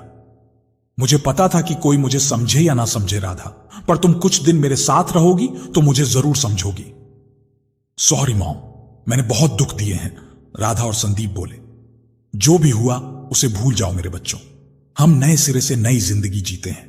कल क्या हुआ था और क्यों, ये बातें इंसान को सुखी नहीं होने देती। तुम लोग मेरे पास आ गए, बस यही काफी है मॉम। दोनों कमला के गले लग गए। दिवाली के दिन सुबह से ही खुशी से झूमती कमला एक प्यारा सा गीत गुनगुनाते हुए लक्ष्मी पूजन की तैयारी में व्यस्त थी। वाह मॉम, बहुत सुंदर गीत गा रही हैं। आप मुझे भी बताइए क्या करना है? अरे राधा, उठ गई बेटा। एक काम करो, पहले तुम सारांश को कुछ खिला पिला दो, तब तक बाकी तैयारी मैं करती हूं। तुम संदीप के साथ जाकर फूल मालाएं खरीद लाओ, फिर बाजार में भीड़ हो जाएगी। जी मॉम, मैं संदीप को उठाती हूं। शाम को लक्ष्मी पूजन के बाद राधा टेरेस पर दिए सजा रही थी और कमला लॉन की बाउंड्री पर दिए रख रही थी। मनीषा जी और लज्जा जी दोनों के घर आमने सामने थे। यह देखकर मनीषा जी लज्जा से बोली, लज्जा जी देखिए, आज मिश्रा हाउस की रोशनी भी खिलखिलाकर हंस रही है। सच कह रही हो मनीषा जी आप। कई साल बाद आज मिश्रा हाउस रोशनी से जगमगा रहा था। मिसेस मिश्रा की खुशियों को किसी की नजर ना लगे। आपको पता नहीं, पर इस बदलाव की असली वजह तनुजा है, लज्जा जी बोली। तनुजा? वह कैसे? तनुजा आते ही कुछ दिनों में मिसेस मिश्रा से घुल मिल गई थी। उसे मिसेस मिश्रा का दुख देखा नहीं गया। वह एक दिन मेरे पास आई। मनीषा आंटी, आपसे कुछ पूछ सकती हूं? हां बेटा, क्यों नहीं, क्या पूछना है? पहले आप वादा कीजिए जो भी कुछ पूछूंगी वह आप किसी से नहीं कहोगी। यह बात आपके और मेरे बीच रहेगी। ऐसी कौन सी बात है तनुजा? मैं मिश्रा आंटी का दुख दूर करने के लिए कुछ करना चाहती हूं। इस काम में आपकी मदद चाहिए। मिसेस मिश्रा की जिंदगी में खुशियां लौट आएं। हम सब भी वही चाहते हैं। बड़ी नेक महिला है। बताओ क्या मदद चाहिए? आंटी, मुझे अभी आए 4 दिन हुए हैं। ऐसे में अगर मैं आंटी से उनके बेटे का नंबर मांगती हूं तो आंटी देने से मना कर देंगी। आपके पास संदीप जी का नंबर हो तो मुझे दे दीजिए। नंबर तो है, पर क्या करना चाहती हो? कहीं कुछ ऊंच नीच ना हो जाए, वरना वह लड़की उसे मदद भी करने नहीं देगी। आप निश्चित रहिए, ऐसा कुछ नहीं होगा। आप बस हमें संदीप जी के स्वभाव के बारे में बताइए। मैं और अर्जुन उसी हिसाब से आगे बढ़ेंगे। तनुजा, मुझे आज तक विश्वास नहीं होता कि संदीप कभी मिसेस मिश्रा से अलग रहने चला जाएगा। मिसेस मिश्रा के आगे पीछे घूमने वाला कोमल हृदय प्यार में ऐसा पागल हुआ कि मां को भूल गया। संदीप का स्वभाव मिसेस मिश्रा से काफी मिलता जुलता था, पर शादी के बाद क्या हुआ पता नहीं। दोनों हनीमून पर गए, फिर यहां आए ही नहीं। यह उसका नंबर है। थैंक यू आंटी, आप निश्चित रहिए। अगर संदीप जी आज भी बिल्कुल वैसे ही हैं जैसा आपने बताया तो उन्हें वापस लाना मुश्किल नहीं, और अगर वापस नहीं भी आए तो भी आंटी की मुस्कुराहट जरूर लौट आएगी। ईश्वर करे ऐसा ही हो, मनीषा गहरी सांस लेकर बोली। उसके बाद अर्जुन और तनुजा दोनों संदीप को फोन करके मिलने की इच्छा जताते हैं। आप संदीप मिश्रा बोल रहे हैं? अर्जुन ने ऑफिस में फोन लगाकर पूछा, जी आप कौन? मैं आपकी मां का नया पड़ोसी हूं। मुझे उनको लेकर आपसे कुछ गंभीर डिस्कशन करना है। आपकी मां ठीक नहीं है क्या? क्या क्या हुआ मां को? जल्दी बताइए। संदीप जी, यह सब बातें अगर हम आमने सामने डिस्कस करें तो क्या आप हमें विमन कॉफी शॉप में मिलने आ सकते हैं? ठीक है, मैं अभी अपनी पत्नी को लेकर आता हूं। नहीं संदीप, आप अपनी पत्नी को साथ नहीं लाइए और प्लीज इस विषय में उन्हें नहीं बताइए। क्यों? संदीप को यह बात अजीब लगी। संदीप जी, आंटी को पता चला तो वह हमसे नाराज हो जाएंगी। हम नहीं चाहते कि उन्हें पता चले कि हम आपसे मिले थे और मैंने आपका नंबर भी किसी और से लिया है। ओके, मैं अभी 15 मिनट में पहुंचता हूं। बस उसी एक मीटिंग ने संदीप की आंखें खोल दी और संदीप अपने परिवार को एक करने के प्रयास में जुट गया। ऐसा क्या हुआ उस मीटिंग में? आपको याद है, एक दिन आप राधा की बुराई कर रही थी तो मिसेस मिश्रा ने क्या कहा था? हां मनीषा जी, अच्छी तरह से याद है। उन्होंने राधा को कभी दोषी माना ही नहीं, वह तो संदीप को दोषी मानती थी। जी सही कहा आपने। उन्होंने कहा था कि अगर कुछ दिन साथ रहने के बाद राधा अलग होती तो उसकी गलती थी। 2 दिन में कोई किसी को क्या समझ पाएगा। संदीप ने भावनाओं में बहकर राधा की सारी जिद पूरी कर दी। बस यही बात। तनुजा ने संदीप से कहा, हाय संदीप जी, मैं आपकी मां का नया पड़ोसी अर्जुन और ये मेरी पत्नी तनुजा। ओह हाय, आप अर्जुन हैं? जी बताइए, मां को क्या हुआ? वह ठीक तो है? बेटे के बिना मां तो जिंदा लाश के जैसी होती है। मैं आपको भैया कह सकती हूं? तनुजा ने पूछा। भैया? संदीप जी, हम लोग दिल्ली में नए आए हैं। आते ही मुझे आंटी जी से मां जैसा दुलार मिला। मुझे लगा ही नहीं कि मैं यहां नई आई हूं। मैं अभी खुद को उनकी बेटी समझने लगी और उसी नाते आपको अपना बड़ा भाई। ओके, फिर ठीक है। संदीप भी अब खुलता जा रहा था। वैसे मेरी मां है ही ऐसी कि कोई भी उनसे मिले तो उनका होकर रह जाता है। फिर आपने राधा भाभी से यह मौका क्यों छीन लिया भैया? मतलब? संदीप इस अचानक आए प्रश्न से चौंक गया। भैया, जो बात आप कह रहे हैं वह हमने भी महसूस की है। शायद आप राधा भाभी और आंटी को कुछ दिन साथ रहने का मौका देते तो आंटी अकेले नहीं जी रही होती। मैं डरता था। किस बात से? मैं सपने में भी मां पापा को नहीं छोड़ना चाहता था, पर राधा भी मुझे उतनी ही प्यारी थी जितने मेरे मां पापा मुझे प्यारे थे। वह जिद पर अड़ी थी कि मेरे घर में नहीं रहेगी और मैंने उसकी बात मान ली। सोचा कुछ दिनों में राधा को मनाकर वापस लौट आऊंगा। फिर लौटे क्यों नहीं? पापा ये बात सहन नहीं कर पाए और इस दुनिया से चले गए। फिर किस मुंह से वापस आता? कोशिश तो की होती। कैसे करता? राधा मां बनने वाली थी और उसने अपने मॉम डैड को बुला दिया था। अब कोशिश करूं भी तो कैसे करूं? भैया, अगर आप सही में आंटी के लिए रखते हैं तो कोई ऐसा रास्ता खोजिए कि सांप भी मर जाए और लाठी भी ना टूटे। तनुजा बोली। हां संदीप जी, आंटी को हर घड़ी आपका इंतजार रहता है। कहीं ऐसा ना हो कि आप सोचते रहे और आपके पिता की तरह आंटी। नहीं नहीं, मां को कुछ नहीं हो सकता। आप ठीक कहते हो अर्जुन। मुझे कुछ ऐसा करना होगा कि किसी को भी बुरा ना लगे और मेरा बिखरा परिवार एक हो जाए। भैया, हमें एक बात और याद रखना है। क्या? संदीप ने पूछा। हमारी मीटिंग के बारे में किसी को पता नहीं चलना चाहिए। यह बात हमें याद रखना है, नहीं तो बना बनाया खेल बिगड़ सकता है। बस उस दिन से जो कोशिश शुरू हुई थी, आज 6 महीने बाद सफल हो पाई। सही कहा आपने मनीषा जी, लज्जा जी बोली। तनुजा की कोशिश मिसेस मिश्रा के आंगन में उजाला ले आई।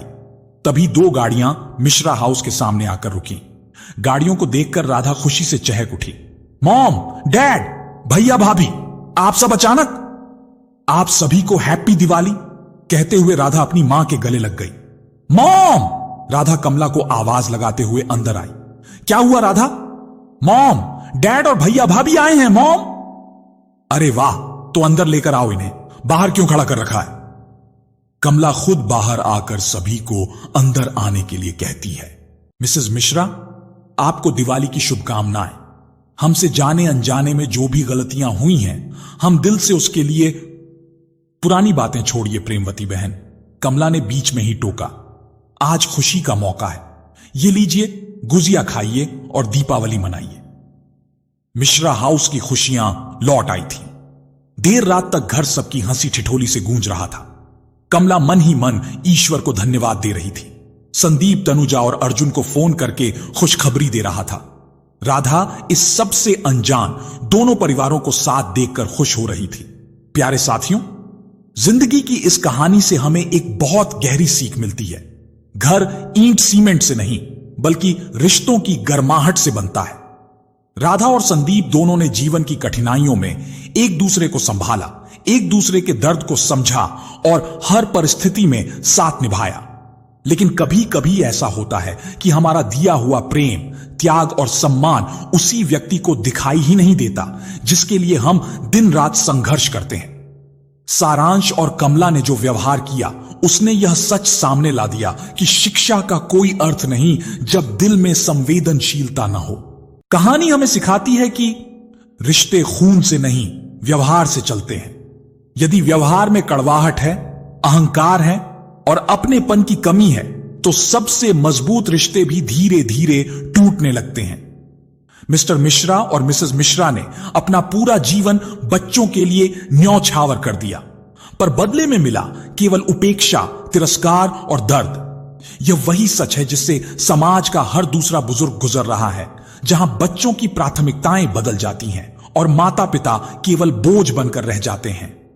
पर दोस्तों, ईश्वर हर उस इंसान के दिल में नई शुरुआत का साहस भर देता है जो टूटकर भी किसी और को तोड़ना नहीं चाहता।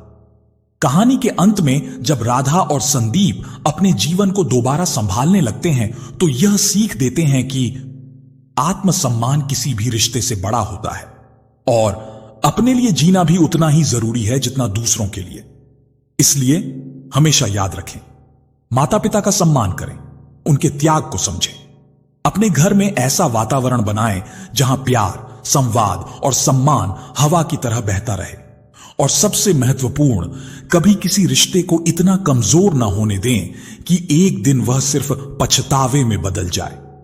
कहानी का यही संदेश है कि रिश्ते संभाल कर रखने से चलते हैं और टूटने के बाद जो बचता है वह केवल दर्द होता है। प्यारे साथियों, तो कैसी लगी आपको हमारी यह कहानी? अगर कहानी अच्छी लगी हो तो कमेंट बॉक्स में जरूर बताएं। तो आज के लिए बस इतना ही। मिलते हैं अगली वीडियो में एक और नई कहानी के साथ। तब तक के लिए खुश रहें, अपना और अपनों का ख्याल रखें। जय श्री राधे कृष्ण।